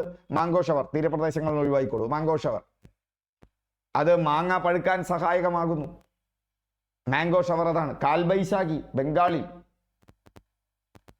വലിയ ഇടിയോടുകൂടിയ, മിന്നലോടുകൂടിയ മഴ. അങ്ങനെ പ്രാദേശിക വാദങ്ങളെ നിങ്ങൾ പഠിച്ചെടുക്കേണ്ടതുണ്ട്. ഹർമാറ്റൻ കേട്ടിട്ടില്ലേ? ഹർമാറ്റൻ എവിടെയാ? ഹർ എന്നോർത്ത് വെച്ചാൽ മതി. സഹാറയിലും ഹറുണ്ട്, ഹർമാറ്റനിലും ഹറുണ്ട്. ഫൻ എവിടെയാണ്? ആൽപ്സ് ആണ്. ആലിന്റെ ചോട്ടിൽ ഒരാൾ ഫാനും കെട്ടിത്തൂക്കിയിട്ടിട്ട് കാറ്റ് കൊള്ളണമെന്ന് മനസ്സിൽ കൊണ്ട് ആലിന്റെ ചോട്ടിൽ ആരെങ്കിലും ഫാന് കെട്ടിത്തൂക്കുവോ? അതുകൊണ്ട് നിങ്ങളുടെ മനസ്സിലുണ്ടാവും. നിങ്ങൾ ആല് കാണണം. നിങ്ങളുടെ നാട്ടിലെ ആല്, അതിന്റെ താഴത്തിരിക്കുന്ന ഒരാള്, അയാൾ ഫാൻ ഏറ്റിട്ട് ഇങ്ങനെ തണുത്തിരിക്കുകയാണ്. നമ്മുടെ മനസ്സിൽ നിന്ന് മാറില്ലേ അത് കണ്ടു കഴിഞ്ഞാൽ? നമ്മുടെ മനസ്സിലൊരു ചിരിയും വിടരും. അതാണ് ഫൊൻ എന്ന് പറയുന്നത്. ഇതൊക്കെ സ്ഥിരം പരീക്ഷയ്ക്ക് വരുന്നതാണ്. റോക്കീസ് പർവ്വതങ്ങളുടെ ചെരുവിലൂടെ വീശുന്ന കാറ്റുണ്ട്. നിങ്ങളൊന്ന് പറയൂ, അതെന്താണ്? അതിൽ ആ റോക്കീസിലുണ്ട് ആ വാക്കിലേക്കുള്ള പ്രവേശനം, ആ കാറ്റിന്റെ വാക്കിലേക്കുള്ള പ്രവേശനം. ഓക്കെ, അപ്പോൾ ഇതോർക്കെയായല്ലോ. അപ്പൊ സമുദ്ര ജലപ്രവാഹങ്ങളിലും എന്തിലൂടെ? അഭിവഹനത്തിലൂടെ താപം പ്രസരിക്കപ്പെടുന്നുണ്ട്. അതാണ് താഴെ പറയുന്ന പ്രസ്താവനയിൽ ശരിയായത്. കാറ്റിലൂടെ തിരശ്ചീന തലത്തിൽ വ്യാപിക്കുന്ന പ്രക്രിയയാണ് അഭിവഹനം. ശരിയാണ്. കാറ്റിലൂടെ തിരശ്ചീന തലത്തിൽ താപം വ്യാപിക്കുന്ന പ്രക്രിയയാണ് താപചാലനം. അല്ല, നിങ്ങൾക്കറിയാം. അതാണ് ഫിസിക്സ് പഠിച്ചാലുള്ള ഗുണം, കണക്ട് ചെയ്ത് പഠിച്ചാലുള്ള ഗുണം. ചലനം നിങ്ങൾക്കറിയാം. ചലനം എന്താ? തന്മാത്രകളുടെ ചലനമില്ലാതെ തന്മാത്രകളുടെ കമ്പനം മൂലം താപം വ്യാപിക്കുന്ന പ്രക്രിയയാണ്. വെട്ടി. ഇനി അവിടെ വികിരണം വന്നാലും വെട്ടി. വികിരണം എന്ന് പറഞ്ഞാൽ മാധ്യമം വേണ്ട, കാറ്റും വേണ്ട, തടിയും വേണ്ട, ഒരു കുന്തും വേണ്ട. ശൂന്യമായ പ്രദേശത്തിലൂടെ വൈദ്യുത കാന്തിക തരംഗങ്ങളായി താപം പ്രസരിക്കപ്പെടും. ഇനി കാറ്റിലൂടെ തിരശ്ചീന തലത്തിൽ താപം വ്യാപിക്കുന്ന പ്രക്രിയയാണ് സംവഹനം. ശരി. അപ്പൊ സംവഹനം തിരശ്ചീന തലത്തിൽ, അഭിവഹനം ലംബതലത്തിൽ. ക്ലിയർ ആവുന്നുണ്ടോ? ഇങ്ങനെ നമ്മൾ പഠിച്ചു പോവുകയാണ് വേണ്ടത്. ഓക്കെ. അപ്പൊ സോഴ്സ് എന്താണെന്ന് പറഞ്ഞു, ആ സോഴ്സ് എങ്ങനെ പഠിക്കണം എന്നുള്ളതും പറഞ്ഞു. അവിടെ ഒന്ന് മാത്രമാണ് ശരി. ഓക്കെ. അപ്പൊ ചാലനം ഖരപദാർത്ഥങ്ങളിലാട്ടാ, ഘനപദാർത്ഥങ്ങളിലല്ല, ഖരപദാർത്ഥങ്ങളിൽ തന്മാത്രകൾ ചലിക്കാതെ ലോഹദണ്ഡ് ചൂടാകുന്നത് ചോദിക്കാറുണ്ട്. ഇത് ടെക്സ്റ്റ് ബുക്കിലുള്ള എക്സാമ്പിൾ ആണ്. ഇത് SCERT ടെക്സ്റ്റ് ബുക്കിലല്ല, ലോകത്തുള്ള സകല ടെക്സ്റ്റ് ബുക്കിലുമുള്ള എക്സാമ്പിൾ ആണ്. അത് ICICI എടുത്താലും CBSE എടുത്താലും SCERT എടുത്താലും. സംവഹനം ദ്രാവകങ്ങളിലും വാതകങ്ങളിലും ലംബമായ പ്രവാഹം, കരക്കാറ്റ്, കടൽക്കാറ്റ്, സംവഹന മഴ. വികിരണം മാധ്യമങ്ങളില്ലാതെ തരംഗങ്ങളായി, സൂര്യപ്രകാശം, ഭൗമവികിരണം. അഭിവഹനം വാതകങ്ങളിലൂടെ തിരശ്ചീനമായ പ്രവാഹം, കാറ്റ്, പ്രാദേശിക വാദങ്ങൾ. നോട്ട് തരാം, ഇതുപോലെ തന്നെ നോട്ട് എടുത്ത് എഴുതി വെക്കുക, അവിടെ കിട്ടും മാർക്ക് നിങ്ങൾക്ക്. ഓക്കെ. യെസ്. അടുത്ത ഭാഗത്തേക്ക് പോകാം. ഇന്ത്യൻ ഉപഭൂഖണ്ഡവുമായി ബന്ധപ്പെട്ടതായിരുന്നു അടുത്ത ചോദ്യം. ഇന്ത്യൻ ഉപഭൂഖണ്ഡം, അതിൽ ഉപഭൂഖണ്ഡത്തിലെ രാജ്യങ്ങൾ അറിഞ്ഞിരിക്കണം. ഇന്ത്യൻ ഉപഭൂഖണ്ഡത്തിലെ രാജ്യങ്ങളെ കുറിച്ച് അറിഞ്ഞിരിക്കണം. പരിഷ്കരിച്ച പുതിയ സിലബസിൽ അത് വിശദമായി പറയുന്നുണ്ട്. പണ്ടത്തെ CRT ടെക്സ്റ്റ് ബുക്കിലും ഉണ്ട്. ഇന്ത്യൻ ഉപഭൂഖണ്ഡം എന്താണ്, ഇന്ത്യ എന്താണ്, അതറിഞ്ഞിരിക്കണം. അപ്പൊ ഭൂമിശാസ്ത്രപരമായും സാംസ്കാരികമായും വേറിട്ട് നിൽക്കുന്ന ഒരു വലിയ ഭൂപ്രദേശത്തെയാണ് ഉപഭൂഖണ്ഡം എന്ന് പറയുന്നത്. ഇത് പഴയ കാലത്ത് ചോദിച്ചിരുന്നു, ഇപ്പോഴത്തെ കാലത്ത് അങ്ങനെ ചോദിക്കാറില്ല. എന്താണ് പീഠഭൂമി, എന്താണ് ഉപഭൂഖണ്ഡം, എന്താണ് ഭൂഖണ്ഡം, ഇതിൻ്റെയൊക്കെ ഡെഫിനിഷൻ SCERT ടെക്സ്റ്റ് ബുക്കിലുണ്ട്. നമ്മുടെ ക്ലാസ്സുകളിലൂടെ കടന്നു പോകും. അപ്പോൾ ശ്രദ്ധിക്കുക, എന്താണത്? ഭൂമിശാസ്ത്രപരമായും സാംസ്കാരികമായും വേറിട്ട് നിൽക്കുന്ന വലിയ ഭൂപ്രദേശമാണ് ഉപഭൂഖണ്ഡം. ഇന്ത്യ വേറെയാണ്, ഇന്ത്യൻ ഉപഭൂഖണ്ഡം വേറെയാണ്. ഇന്ത്യൻ ഉപഭൂഖണ്ഡത്തിലെ ഒരു രാജ്യമാണ് ഇന്ത്യ. എന്താണ് ആ വ്യത്യാസം മനസ്സിലാക്കിയെടുക്കേണ്ടത്? അതിപ്പോൾ നിങ്ങൾക്ക് മനസ്സിലാവും. അപ്പോൾ ഭൂമിശാസ്ത്രപരമായും സാംസ്കാരികമായും വേറിട്ട് നിൽക്കുന്ന വലിയ ഭൂപ്രദേശം എന്താണ്? ഇന്ത്യൻ ഉപഭൂഖണ്ഡത്തിൻ്റെ അതിരുകൾ വടക്ക് ഹിമാലയമാണ്. വടക്ക് നിങ്ങൾ നോക്കുക, ഇന്ത്യൻ ഉപഭൂഖണ്ഡത്തിൻ്റെ വടക്ക് ഹിമാലയം നിൽക്കുകയാണ്. ഇപ്പം ഭൂമിശാസ്ത്രപരമായി വേറിട്ട് നിന്നു ആ ഹിമാലയം ഉള്ളതുകൊണ്ട് ചൈന അപ്പുറത്തായി, ഇപ്പം ചൈന വരില്ല. മനസ്സിലാവുന്നുണ്ടോ? അഫ്ഗാനിസ്ഥാൻ അപ്പുറത്തായി, അപ്പം അഫ്ഗാനിസ്ഥാൻ വരില്ല. അതൊക്കെ ആ ഹിമാലയത്തിന്റെ അപ്പുറത്താണ്. ഈ ഹിമാലയം, ഉത്തര മഹാപർവ്വതം നമ്മുടെ വടക്ക് ഭാഗത്ത് തല ഉയർത്തി നമ്മളെ കാത്തു നിൽക്കുകയാണ്, ശത്രുക്കളിൽ നിന്ന് കാത്തു നിൽക്കുകയാണ്. നമ്മുടെ ഈ കാലാവസ്ഥയെ സംരക്ഷിച്ചുകൊണ്ട് ഹിമാലയം അവിടെ നിന്നുകൊണ്ട് മൺസൂൺ വരുമ്പോൾ ബംഗാൾ രണ്ട് ശാഖകളായിട്ട് പോവുകയാണ്. തെക്ക് പടിഞ്ഞാറൻ മൺസൂൺ ഒന്ന് നമ്മുടെ പടിഞ്ഞാറൻ തീരത്ത് കൂടെ കയറി ഇങ്ങോട്ട് വരും. പടിഞ്ഞാറൻ തീരത്ത് കയറി ഗുജറാത്ത് പോവും അല്ലേ? ആ ഗുജറാത്തിലൂടെ അങ്ങനെ പോകുമ്പോൾ അവിടെ ആരവല്ലി പർവ്വതനിരകൾ അതിനെ തടുക്കില്ല. അത് വളരെ പ്രധാനപ്പെട്ട കാര്യമാണ്. കാരണം ആരവല്ലി പർവ്വതനിരകൾ എങ്ങനെ നിൽക്കുന്നത്? കാറ്റിങ്ങനെ പോകുമ്പോൾ മൂപ്പര് ഇങ്ങനെ നിൽക്കുന്നത്. മൂപ്പര് ഇങ്ങനെ നിൽക്കുന്നത് വെച്ചാൽ ആരവല്ലി പർവ്വതനിരകൾ തടുത്തു.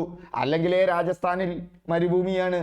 ആരവല്ലി പർവ്വതനിരയും കൂടി തടുത്തിരുന്നെങ്കിൽ ആ ഭാഗം ആകെ മരുഭൂമിയായി പോയേനെ. പക്ഷേ ഇതിങ്ങനെ നിൽക്കുന്നത് ആരവല്ലി പർവ്വതനിര. അതിനെയും കടന്ന് അത് ഉത്തരേന്ത്യയിൽ ആകെ മഴ പെയ്യിക്കും. ബംഗാൾ ഉൾക്കടലിൽ കൂടെ കയറുന്ന ഒരു ശാഖ ഈ തെക്ക് പടിഞ്ഞാറ് വരുന്നതിൽ ഒരു ശാഖ ബംഗാൾ ഉൾക്കടലിൽ കൂടെ കയറും. ബംഗാൾ ഉൾക്കടലിലൂടെ കയറി അത് കിഴക്കൻ സംസ്ഥാനങ്ങളിലേക്ക് ഒരു ഭാഗം പോകും. അവിടെ പൊരിഞ്ഞ മഴ കൊടുക്കും. മറ്റേ ഭാഗം നേരെ പോയിട്ട് ഈ നമ്മുടെ അറബിക്കടൽ ശാഖയുമായി യോജിച്ചിട്ട് അവിടെ തടുക്കും. അവിടെയൊക്കെ തടുക്കുന്നത് ആരാണ്? ഈ ഉത്തര മഹാപർവ്വതമാണ്.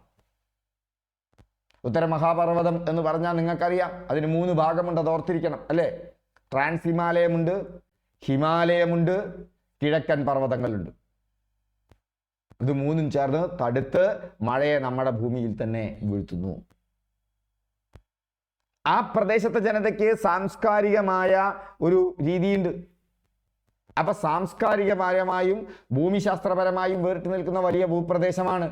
വടക്ക് ഹിമാലയമുണ്ട്, ഹിന്ദുക്കുഷ് പർവ്വതങ്ങളുണ്ട്, തെക്ക് ഇന്ത്യൻ മഹാസമുദ്രമുണ്ട് അല്ലേ? ഓർക്കൂ, നമ്മുടെ ഇന്ത്യൻ ഉപഭൂഖണ്ഡത്തിന്റെ അതിരുകളിൽ വടക്കാരാണുള്ളത്? ഹിമാലയം. നമുക്കറിയാം തെക്കാരാളുള്ളത്? തെക്ക് ഇന്ത്യൻ മഹാസമുദ്രം. വടക്ക് ഹിമാലയവുമുണ്ട്, ഹിന്ദുക്കുഷ് പർവ്വതങ്ങളുമുണ്ട്. തെക്കാരാളുള്ളത്? ഇന്ത്യൻ മഹാസമുദ്രം. രണ്ടും ഓർത്തിരിക്കാൻ വല്ല ബുദ്ധിമുട്ടുണ്ടോ? അപ്പൊ അവിടെ 7 രാജ്യങ്ങളാണുള്ളത്. അതുമായി ബന്ധപ്പെട്ടതായിരുന്നു ചോദ്യം. അതിലൊരു രാജ്യമാണ് ഇന്ത്യ. ആ രാജ്യങ്ങളുടെ നാണയം ചോദിക്കാറുണ്ട്, തലസ്ഥാനം ചോദിക്കാറുണ്ട്. ഇന്ത്യ തലസ്ഥാനം ന്യൂഡൽഹിയാണെന്നും ഇന്ത്യൻ രൂപയാണ് ഇന്ത്യയുടെ നാണയമെന്നും ഉപഭൂഖണ്ഡത്തിലെ ഏറ്റവും വലിയ രാജ്യം ഇന്ത്യയാണ്. ചൈന ഇല്ലട്ടോ, അതുകൊണ്ടാണ് ഇന്ത്യ ഇത്. ഓക്കെ, അടുത്തതോ മറ്റേത് പാകിസ്ഥാൻ. ഇസ്ലാമാബാദ് യഥാർത്ഥത്തിൽ നമ്മുടെ സഹോദരന്മാരാ, പക്ഷെ വേണ്ടാത്തതേ പറയുള്ളൂ അല്ലേ. ശരിക്കും ഓർത്തു വെച്ചോ, വീണ്ടും ഒരു യുദ്ധത്തിന്റെ പൊടി. അവിടുത്തെ സൈനിക തലവന്റെ പേരെന്താ? നന്നായിട്ട് ഓർക്കണപ്പോ. പാകിസ്ഥാനിലെ സൈനിക തലവന്റെ പേര് പ്രസിഡന്റിനെക്കാട്ടിലും ഓർത്തിരിക്കണം. നിങ്ങളൊന്ന് കമന്റ് ചെയ്യൂ. ഇസ്ലാമാബാദിൽ പാകിസ്ഥാനി രൂപയാണ്. അതിന്റെ അതിർത്തി ചോദിക്കാറുണ്ട്, ഇന്ത്യ പാകിസ്ഥാൻ അതിർത്തി. അത് റാഡ്ക്ലിഫ് ലൈനാണ്. ഇന്ത്യ പാകിസ്ഥാൻ അതിർത്തി റാഡ്ക്ലിഫ് ലൈനാണ്. അടുത്തത് ഏതാ? ബംഗ്ലാദേശ്. ബംഗ്ലാദേശിന്റെ നാണയം ഏതാ? ധാക്ക. ധാക്കയുടെ നാണയം ധാക്ക ടാക്ക, ഓർത്തു വയ്ക്കാൻ എളുപ്പമാണ്. ധാക്ക ടാക്ക, അവിടുത്തെ നാണയം ടാക്കയാണ്. ഇന്ത്യ ഏറ്റവും കൂടുതൽ കര അതിർത്തി പങ്കിടുന്നത് ബംഗ്ലാദേശിലാണ്. കഴിഞ്ഞ ക്ലാസ്സിൽ നമ്മൾ പഠിച്ചിട്ടുണ്ട് അല്ലെ. ഇന്ത്യ ഏറ്റവും കൂടുതൽ കര അതിർത്തി പങ്കിടുന്നത് ബംഗ്ലാദേശിലാണ്. നേപ്പാൾ. നേപ്പാൾ എന്ന് പറയുന്നത് തലസ്ഥാനം കാഠ്മണ്ഡു ആണ്. നേപ്പാളിൽ നേപ്പാളീസ് രൂപയാണ്. ബഫർ രാജ്യമാണ്. എന്താ ബഫർ രാജ്യം? 2 വലിയ രാജ്യങ്ങൾക്കിടയിൽ കിടക്കുന്ന രാജ്യങ്ങളെയാണ് ബഫർ രാജ്യം എന്ന് പറയുന്നത്. ഇന്ത്യക്കും ചൈനയ്ക്കും ഇടയിൽ ഒരു കഷ്ണം പോലെ കിടക്കുകയാണ് ആര്? നേപ്പാൾ. നേപ്പാൾ ബഫർ രാജ്യമാണ്. ഭൂട്ടാൻ. ഭൂട്ടാൻ എന്ന് പറഞ്ഞാൽ തിംഫു. ഭൂട്ടാന്റെ തലസ്ഥാനം തിംഫു ആണ്. ഭൂട്ടാൻ എന്ന് കേൾക്കുമ്പോൾ തന്നെ നല്ല തടിച്ച ഒരാളെ നോക്കാറില്ലേ? തടിച്ചിട്ടൊന്നും ഒരു കുഞ്ഞേ രാജ്യം, പക്ഷെ ഭൂട്ടാൻ എന്നുള്ള പേര് കേൾക്കുമ്പോൾ തന്നെ ആണ് തടിച്ച് നടക്കുന്ന ഒരാളാണ് തിംഫു. ഭൂട്ടാൻ തിംഫു. എൻ ഗുൽട്രം എന്നാണ് അവിടുത്തെ രൂപയുടെ പേര്. അവിടെ land of the thunder dragon എന്നാണ് അതിനെ വിളിക്കാറ്. Land of the thunder dragon എന്താണ് ഇതിന് മലയാളത്തിൽ പറയാ? ഇടയ്ക്കിടയ്ക്ക് PSC ചോദിക്കാറുള്ളതാണ്. ഒന്ന് പറയൂ. ഇനി ശ്രീലങ്ക. ശ്രീലങ്കയ്ക്ക് 2 തലസ്ഥാനങ്ങളുണ്ട്. ഒന്ന് പ്രധാനമായും വാണിജ്യ തലസ്ഥാനം കൊളംബോ. ശ്രീ ജയവർദ്ധനപുര കോട്ട ഭരണ തലസ്ഥാനം. ശ്രീലങ്കൻ രൂപ തന്നെയാണ് അവിടെയും. പാക് കടലിടുക്കാണ് വേർതിരിക്കുന്നത്. അവിടെ വേർതിരിക്കുന്ന ഏതാണ്? പാക് കടലിടുക്ക്. പാക് കടലിടുക്ക് ഇന്ത്യയും പാകിസ്ഥാനെയും അല്ലട്ടോ. ഇന്ത്യക്കും പാകിസ്ഥാനും ഇടയിൽ ഒരു കടലില്ല. പാക് കടലിടുക്കാണ്. അത് കഴിഞ്ഞാൽ മാലിദ്വീപാണ്. മാലിദ്വീപിയൻ റൂഫിയ ആണ്. രൂപയല്ല, റൂഫിയ ആണ്. ഇന്ത്യൻ മഹാസമുദ്രത്തിലെ ദ്വീപസമൂഹം. ഇങ്ങനെ 7 രാജ്യങ്ങളാണ് ഇന്ത്യൻ ഉപഭൂഖണ്ഡത്തിലുള്ളത്. അപ്പൊ ഇന്ത്യയല്ല, ഇന്ത്യൻ ഉപഭൂഖണ്ഡം എന്നോർക്കുക. അഫ്ഗാനിസ്ഥാൻ ഭൂമിശാസ്ത്രപരമായി ഈ ഉപഭൂഖണ്ഡത്തിൽ ഉൾപ്പെടുന്നില്ല. എന്നാൽ സാർക്ക് രാഷ്ട്രത്തിൽ വരാറുണ്ട്. ഈ ഇന്ത്യൻ ഉപഭൂഖണ്ഡത്തിലെ രാഷ്ട്രങ്ങൾ ചേർന്നിട്ടാണ് സാർക്ക് ഉണ്ടായിട്ടുള്ളത്. പക്ഷേ അങ്ങനെ 7 രാഷ്ട്രങ്ങളോടൊപ്പം അഫ്ഗാനിസ്ഥാനും കൂടി ചേർന്നാണ് സാർക്ക്. അഫ്ഗാനിസ്ഥാൻ ഇന്ത്യൻ ഉപഭൂഖണ്ഡത്തിലില്ല. പക്ഷെ അഫ്ഗാനിസ്ഥാൻ 2007 സാർക്കിൽ 8ാമത്തെ അംഗമായി ചേർന്നു. ഇതുകൊണ്ടാണ് അത് PSC പരീക്ഷ ചോദിക്കുന്നത്. അതിന് ആ പ്രത്യേകത ഉള്ളത് കൊണ്ടാണ്. അപ്പൊ നോക്കൂ, നിങ്ങൾ ഇന്ത്യൻ ഉപഭൂഖണ്ഡത്തിലെ രാജ്യങ്ങളെ പഠിച്ചു, അതിനോട് കണക്ട് ചെയ്ത് സാർക്കിനെ പഠിച്ചു. അപ്പൊ സാർക്കിൽ ഏറ്റവും പുതുതായി ചേർന്ന രാജ്യം, അതാണ് PSC ചോദിക്കാറ്, അത് അഫ്ഗാനിസ്ഥാനാണ്. Connections R memories. ഒരു നൂലിൽ കോർത്ത് കോർത്ത് കോർത്ത് പോരുക. ഇത് മുഴുവൻ PSC SCERT ബുക്കിലുണ്ടോ? ഇല്ല. ഇത് നിങ്ങൾ മുൻകാല PSC ചോദ്യങ്ങൾ പ്രാക്ടീസ് ചെയ്യുമ്പോൾ കിട്ടുന്നതാണ്. 2020 മുതൽ ഇതുവരെയുള്ള PSC ചോദ്യങ്ങൾ പ്രാക്ടീസ് ചെയ്താൽ മതി. അതെങ്ങനെ പ്രാക്ടീസ് ചെയ്യണമെന്നും അതെങ്ങനെ SCERT കണക്ട് ചെയ്യണമെന്നുമുള്ള ക്ലാസ് ഞാൻ ഇന്ന് നടത്തിയിട്ടുണ്ട്. തൊട്ട് മുൻപേ നടത്തിയിട്ടുണ്ട്. ആ ക്ലാസ് ഒന്ന് കാണുക. ഇപ്പൊ ഇന്ത്യൻ ഉപഭൂഖണ്ഡത്തിൽ ഉൾപ്പെടാത്ത രാജ്യമേത്? നേപ്പാൾ, ബംഗ്ലാദേശ്, അഫ്ഗാനിസ്ഥാൻ, ഭൂട്ടാൻ. എടുത്തു മറിച്ച് നമ്മളിട്ടില്ലേ അഫ്ഗാനിസ്ഥാൻ എന്ന്. എന്നാൽ സാർക്കിലെ 8ാമത്തെ രാജ്യവുമാണ്. പ്രധാന അതിർത്തി രേഖകൾ ഓർക്കണം. റാഡ്ക്ലിഫ് ലൈൻ ഇന്ത്യ പാകിസ്ഥാൻ അതിർത്തി രേഖയാണ്. ഡ്യൂറന്റ് ലൈൻ പാകിസ്ഥാനും അഫ്ഗാനിസ്ഥാനും തമ്മിലുള്ള അതിർത്തി രേഖയാണ്. 2 ദുരന്തങ്ങളാണ് അല്ലെ. ആ സൈനികാധിപൻ അമേരിക്കയിൽ പോയി പറഞ്ഞത് ഇന്ത്യ തിളങ്ങുന്ന ഒരു മെഴ്സിഡസ് ബെൻസ് ആണ്. നമ്മൾ ഇന്ത്യയിലും കേരളത്തെ കുറിച്ചിട്ടൊക്കെ വല്ലാതെ കുറ്റം പറയാൻ തുടങ്ങിയിരിക്കുന്നു. അതൊക്കെ തെറ്റാണ്. കേരളത്തിലും പുരോഗതി ഉണ്ടായിട്ടുണ്ട്, ഇന്ത്യയിലും പുരോഗതി ഉണ്ടായിട്ടുണ്ട്. നമ്മുടെ അയൽ രാജ്യത്തെ ചങ്ങാതി പറയാണ് ഇന്ത്യ തിളങ്ങുന്ന ഒരു മെഴ്സിഡസ് ബെൻസ് ആണ്. എന്താണ് പ്രശ്നം? ഇന്ത്യക്കുള്ള പ്രശ്നം വിഭവ വിതരണത്തിലുള്ള പ്രശ്നമാണ്. പക്ഷെ അത് പരിഹരിക്കപ്പെടും ഭാവിയിൽ എന്നാണ് ഞാൻ വിചാരിക്കുന്നത്. അതായത് സമ്പത്ത് വേണ്ട പോലെ എന്ത് ചെയ്യപ്പെടുന്നില്ല, വിതരണം ചെയ്യപ്പെടുന്നില്ല. അപ്പൊ ഇന്ത്യനെ തിളങ്ങുന്ന ഒരു മെഴ്സിഡസ് ബെൻസ് ആയിട്ടാണ് മൂപ്പര് പറഞ്ഞത്. പക്ഷെ ഞങ്ങൾ മണ്ണും കല്ലുമൊക്കെ നിറച്ച് പൊടി പിടച്ച ഒരു ട്രക്കാണ്. ആ മെഴ്സിഡസ് ബെൻസിനെ ഞങ്ങൾ കരുതിക്കൂട്ടി ഈ ട്രക്ക് കൊണ്ട് അടിക്കുന്നതാണ് പറയുന്നത്. നമ്മുടെ സഹോദരനാ. ചില വീട്ടിലില്ലേ ഏട്ടൻ വെറുതെ ചൊറിയാൻ നിൽക്കുന്ന അനിയൻ, അതന്നെ കഥ. നമ്മൾ കുറേയൊക്കെ ക്ഷമിച്ചേ പറ്റൂ അല്ലേ? ആ രാജ്യമൊന്ന് നന്നായി കിട്ടിയാലേ നമുക്കൊരു സ്വസ്ഥത ഉണ്ടാവുള്ളൂ. ഇല്ലെങ്കിൽ ഇത് തൊട്ടടുത്തിരുന്ന് ഇങ്ങനെ ചാന്തും. അപ്പോൾ നമുക്കൊന്ന് മാന്തണ്ടേ വരും. മാന്തുന്നതോടൊപ്പം നമ്മൾ പ്രാർത്ഥിക്കേണ്ടത് എന്താണ്? നമ്മുടെ വഴിതെറ്റിപ്പോയ ഒരു അനിയനാണ് പാകിസ്ഥാൻ. ആ പാകിസ്ഥാൻ നേരെയാവണേ എന്നല്ലേ നമുക്ക് പ്രാർത്ഥിക്കാൻ പറ്റുള്ളൂ. അപ്പോൾ ഡ്യൂറൻഡ് ലൈൻ പാകിസ്ഥാനും അഫ്ഗാനിസ്ഥാനും തമ്മിലാണ്. ഇനി മക്മോഹൻ ലൈൻ, അതാരാ? ഇന്ത്യയും ചൈനയും തമ്മിലുള്ള അതിർത്തിയാണ് മക്മോഹൻ ലൈൻ. അപ്പൊ നോക്കൂ, India Afghanistan Durand line, McMahon line India China അതിർത്തിയാണ്. പാക് കടലിടുക്ക് എന്ന് പറഞ്ഞാൽ ഇന്ത്യയെയും ശ്രീലങ്കയെയും വേർതിരിക്കുന്നു. 8 ഡിഗ്രി ചാനൽ മിനിക്കോയ് മാലിദ്വീപ് വേർതിരിക്കുന്നു. 8 ഡിഗ്രി ചാനൽ. ഇന്ത്യയുടെ കര അതിർത്തികൾ ഏതെല്ലാമാണ് ഓർക്കണം. ഇന്ത്യയിലെ ഏറ്റവും നീളമേറിയ, ഇന്ത്യ ഏറ്റവും ദൈർഘ്യമേറിയ കര അതിർത്തി പങ്കിടുന്നത് ബംഗ്ലാദേശുമായിട്ടാണ്. 4096.7. ആ 96നോട് 10 കൂട്ടിയാൽ 106 അത് അഫ്ഗാനിസ്ഥാനും ഇന്ത്യയും തമ്മിലുള്ള എന്താണ്? കര അതിർത്തിയിലെ ദൈർഘ്യമാണ്. അഫ്ഗാനിസ്ഥാനുമായാണ് ഇന്ത്യ ഏറ്റവും കുറഞ്ഞ കര അതിർത്തി പങ്കിടുന്നത്. എന്താണ് സാർക്ക് എന്ന് പറഞ്ഞാൽ? South Asian association for regional corporation ആണ്. സാർക്ക് എന്ന് പറയുന്നത് south Asian association for regional corporation ആണ്. ആ സ്ഥാപനം നിലവിൽ വരുന്നത് 1985 ധാക്കയിലാണ്. അതിൻ്റെ ആസ്ഥാനം കാഠ്മണ്ഡു നേപ്പാളിലാണ്. അംഗങ്ങൾ 8 രാജ്യങ്ങളാണ്: ഇന്ത്യ, പാകിസ്ഥാൻ, ബംഗ്ലാദേശ്, നേപ്പാൾ, ഭൂട്ടാൻ, ശ്രീലങ്ക, മാലിദ്വീപ്. ഇന്ത്യൻ ഉപഭൂഖണ്ഡത്തിലെ രാഷ്ട്രങ്ങൾ പ്ലസ് അഫ്ഗാനിസ്ഥാൻ, പ്ലസ് അതിൽ അഫ്ഗാനിസ്ഥാനുമുണ്ട്. ഇനി അടുത്ത ചോദ്യം ഈ പരീക്ഷയ്ക്ക് വന്നത് ഇന്ത്യയുടെ സ്ഥാനം അക്ഷാംശ രേഖാംശ വിവരങ്ങളാണ്. എവിടെ ഉണ്ട്? SCERT ടെക്സ്റ്റ് ബുക്കിലുണ്ട്. പല ഭാഗത്തായി ചെതറി കിടക്കുന്നുണ്ട്. അതിനെ ഒന്നിച്ചു കൊണ്ടുവരണം നമ്മൾ.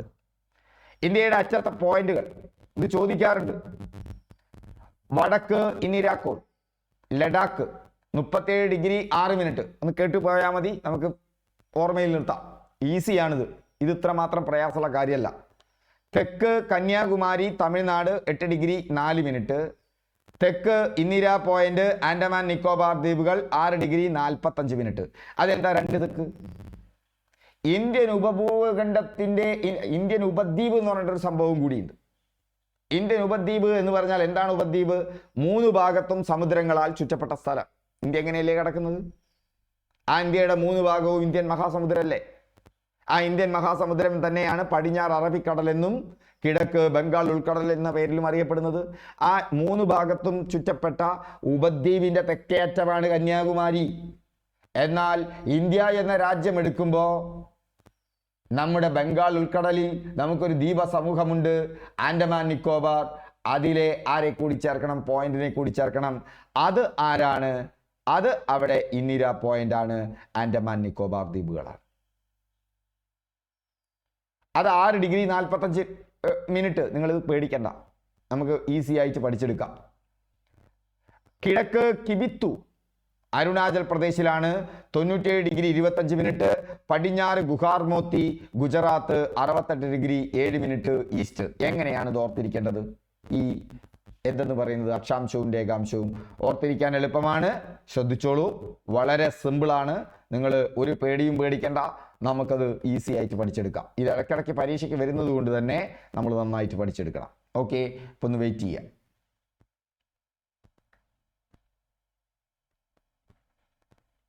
ഞാനൊന്ന് വലുതാകട്ടെ കേട്ടോ, 1 മിനിറ്റ്.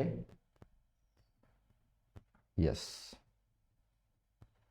ഇപ്പൊ നോക്കൂ, ഇത് ഇന്ത്യയുടെ എന്താണ്? ഇന്ത്യയുടെ എന്താണ്? മാപ്പാണ്. ഇന്ത്യയുടെ മാപ്പ് നോക്കുമ്പോൾ നിങ്ങൾക്കറിയാം, ഇന്ത്യൻ മാപ്പ് നോക്കുമ്പോൾ നിങ്ങൾ ശ്രദ്ധിച്ചാൽ അറിഞ്ഞാൽ മതി. ആദ്യം ഇവിടെ നമുക്ക് തുടങ്ങാം, 8 ഡിഗ്രിയിൽ നിന്ന് തുടങ്ങാം. ഇതാണ് 8 ഡിഗ്രി എന്ന് പറയുന്നത്. 8 ഡിഗ്രി 4 മിനിറ്റ്. ഇത് ഓർത്ത് വയ്ക്കാൻ എളുപ്പമല്ലല്ലോ. 8 4. ഇന്ത്യയിൽ തന്നെ ഉണ്ട് 8. നോക്കൂ, ഇന്ത്യ എന്ന് പറയുമ്പോൾ തന്നെ ആ ഇന്ത്യയിലുണ്ട് ഒരു 8. കണ്ടുവോ? 8. അത് 2 പകുതിയാക്കി. അപ്പോൾ 8.4. ഇനി ആ 8.4 ഒരു 30 കൂട്ടി നോക്കൂ. 8.4 ഒരു 30 കൂട്ടിയാൽ നമ്മൾ 38 എത്തും. 8 30 കൂട്ടിയാൽ 38 എത്തും. ഇനി ഇവിടെ നോക്ക് 37.6. എന്താ ഉണ്ടായത്? 8 30 കൂട്ടി, അപ്പൊ 38 കിട്ടി. ഇവിടെ 8.4, ഈ കൂടിയ 4 ഞാൻ ഇവിടുന്ന് കുറച്ചു. ഇതിലൊന്നും ഒരു കാര്യമില്ലാട്ടത്, ഓർത്ത് വയ്ക്കാനാണ്. അപ്പൊ 37.6 കിട്ടി. അത് രണ്ടും ഏതാണ്? നോർത്താണ്. എന്താ അത് നോർത്ത് ആവാനുള്ള കാരണം? ഇന്ത്യ ഉത്തരാർദ്ധഗോളത്തിലാണ്. അപ്പൊ നോർത്തേ വരൂ. ഇന്ത്യ ഉത്തരാർദ്ധഗോളത്തിലാണ്, അതുകൊണ്ട് നോർത്തേ വരൂ. അപ്പൊ 8.4 ഡിഗ്രി നോർത്ത് താഴെ, 38.4 ഡിഗ്രി മുകളിൽ, അല്ല 37.6 ഡിഗ്രി മുകളിൽ നോർത്ത്. ഇനി നോക്കൂ, ഈ 38 ഒരു 30 കൂട്ടി നോക്കൂ. 8 38 38 30 കൂട്ടിയാൽ 68. ആ 68 എവിടെയാണ് കിടക്കുന്നത്? ആ 68 കിടക്കുന്നത് ഇവിടെയാണ്. അവിടെ 68.7. അതേതാ വരിക? ഈസ്റ്റ്. ഭൂമധ്യരേഖ ഇന്ത്യയെ, അല്ല ലോകത്തെ ഉത്തരാർദ്ധഗോളം എന്നും ദക്ഷിണാർദ്ധഗോളം എന്നും പറയുന്നു. അതുപോലെ വേറൊരു രേഖ ഭൂമിയെ പൂർവ്വ അർദ്ധഗോളവും പശ്ചിമ അർദ്ധഗോളവുമായിട്ട് മാറ്റുന്നുണ്ട്. അല്ല, പശ്ചിമ അർദ്ധഗോളവും പൂർവ്വ അർദ്ധഗോളവുമായി മാറ്റുന്നുണ്ട്. കിഴക്കൻ അർദ്ധഗോളം. ആ കിഴക്കൻ അർദ്ധഗോളത്തിലാണ് പൂർണ്ണമായും ഇന്ത്യ. അപ്പൊ ഉത്തരാർദ്ധഗോളത്തിലുമാണ്, കിഴക്കൻ അർദ്ധഗോളത്തിലുമാണ്. അതുകൊണ്ട് ഈസ്റ്റേ വരുള്ളൂ. കിഴക്ക് എന്ന് പറഞ്ഞാൽ ഈസ്റ്റ്. ഇതേതാണ്? ഈ 68.7 എന്ന് പറഞ്ഞാൽ ഈസ്റ്റ് ആണ്. ഇനി 68 30 കൂട്ടി നോക്കൂ. അപ്പൊ എത്ര കിട്ടുക? 98. ആ 98 എന്നുള്ളിടത്ത് 97 എന്നിട്ട് കുറച്ചോളൂ. അപ്പൊ 97.25. അപ്പൊ 8 30 കൂട്ടിയാൽ 38. 38 പോണ്ട, 37 പിടിച്ചോളൂ. ഇനി ആ 38 30 കൂട്ടിയാൽ 68. 68 അപ്പുറത്തോ 98 30 കൂട്ടിയാൽ, പക്ഷെ 98 പോണ്ട, 97 പിടിച്ചോളൂ. കാര്യം പിടികിട്ടിയില്ലേ? 8.4. ആ 4 38 കുറച്ചപ്പോൾ 37.6. 38 30 കൂട്ടിയപ്പോൾ 68. തൊട്ടടുത്തുള്ള 7 പിടിച്ചിടുക. 68.7. അത് കഴിഞ്ഞാൽ 68 30 കൂട്ടിയാൽ 98. അതിനോടൊപ്പം 0.25 കൂട്ടാം, 98.25. സോ ഇതുപോലത്തെ കോഡുകൾ നിങ്ങൾ ഉണ്ടാക്കൂ. നിങ്ങളുടെ ശ്രദ്ധയിൽ നിൽക്കൂ. ഇനി ആരൊക്കെ? ഇന്ത്യയുടെ വടക്കേ അറ്റവും തെക്കേ അറ്റവും ഒക്കെ പറയും. ഇന്ത്യയുടെ ഇവിടെ ആരാ? നിങ്ങൾ മനസ്സിൽ കാണും. ഈ ഭാഗത്തുള്ള കേന്ദ്രഭരണ പ്രദേശം ഏതാ?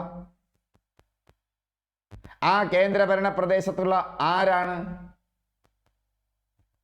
ഇന്ത്യയുടെ ഏറ്റവും വടക്കേ അറ്റം. ഇന്ദിരാ കോൾ എന്നാണോ ഇന്ദിരാ പോയിന്റ് എന്നാണോ അതിന് പറയാ? നിങ്ങൾ കമന്റ് ചെയ്യും. ഇപ്പൊ നമ്മൾ പഠിച്ചിട്ടേ ഉള്ളൂ. അങ്ങനെ ആലോചിക്ക്. വടക്കേ അറ്റം ഇന്ദിരാ കോൾ എന്നാണോ ഇന്ദിരാ പോയിന്റ് എന്നാണോ പറയാ? അപ്പൊ തെക്കേ അറ്റമോ? തെക്കേ അറ്റം വരുമ്പോ ആൻഡമാൻ നിക്കോബാർ ദ്വീപുകൾ നോക്കണം. ആൻഡമാൻ നിക്കോബാർ ദ്വീപുകൾ, അവിടെ ഇന്ദിരാ പോയിന്റ് ഉണ്ട്. ആ ഇന്ദിരാ പോയിന്റ് ഏതാണ്? പറയൂ, ഇന്ദിരാ പോയിന്റ് ഏതാണ്? അപ്പൊ ഇന്ദിരാ കോളും ഉണ്ട്, ഇന്ദിരാ പോയിന്റും ഉണ്ട്. വടക്കും തെക്കും. അതിൽ ഇന്ദിരാ കോളും ഇന്ദിരാ പോയിന്റും മാറിപ്പോകരുത്. ആ ഇന്ദിരാ പോയിന്റ് എത്തുമ്പോഴേക്കും നമുക്കറിയാം ഇന്ദിരാ പോയിന്റ്.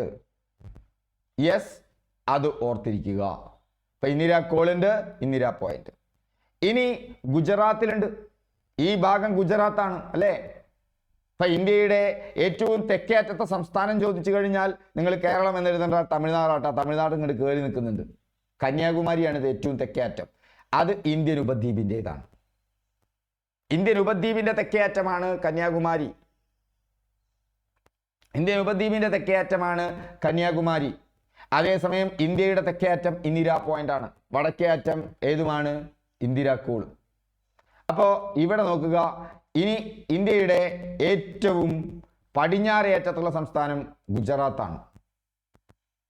ആ ഗുജറാത്തിൽ എന്താ പേര്?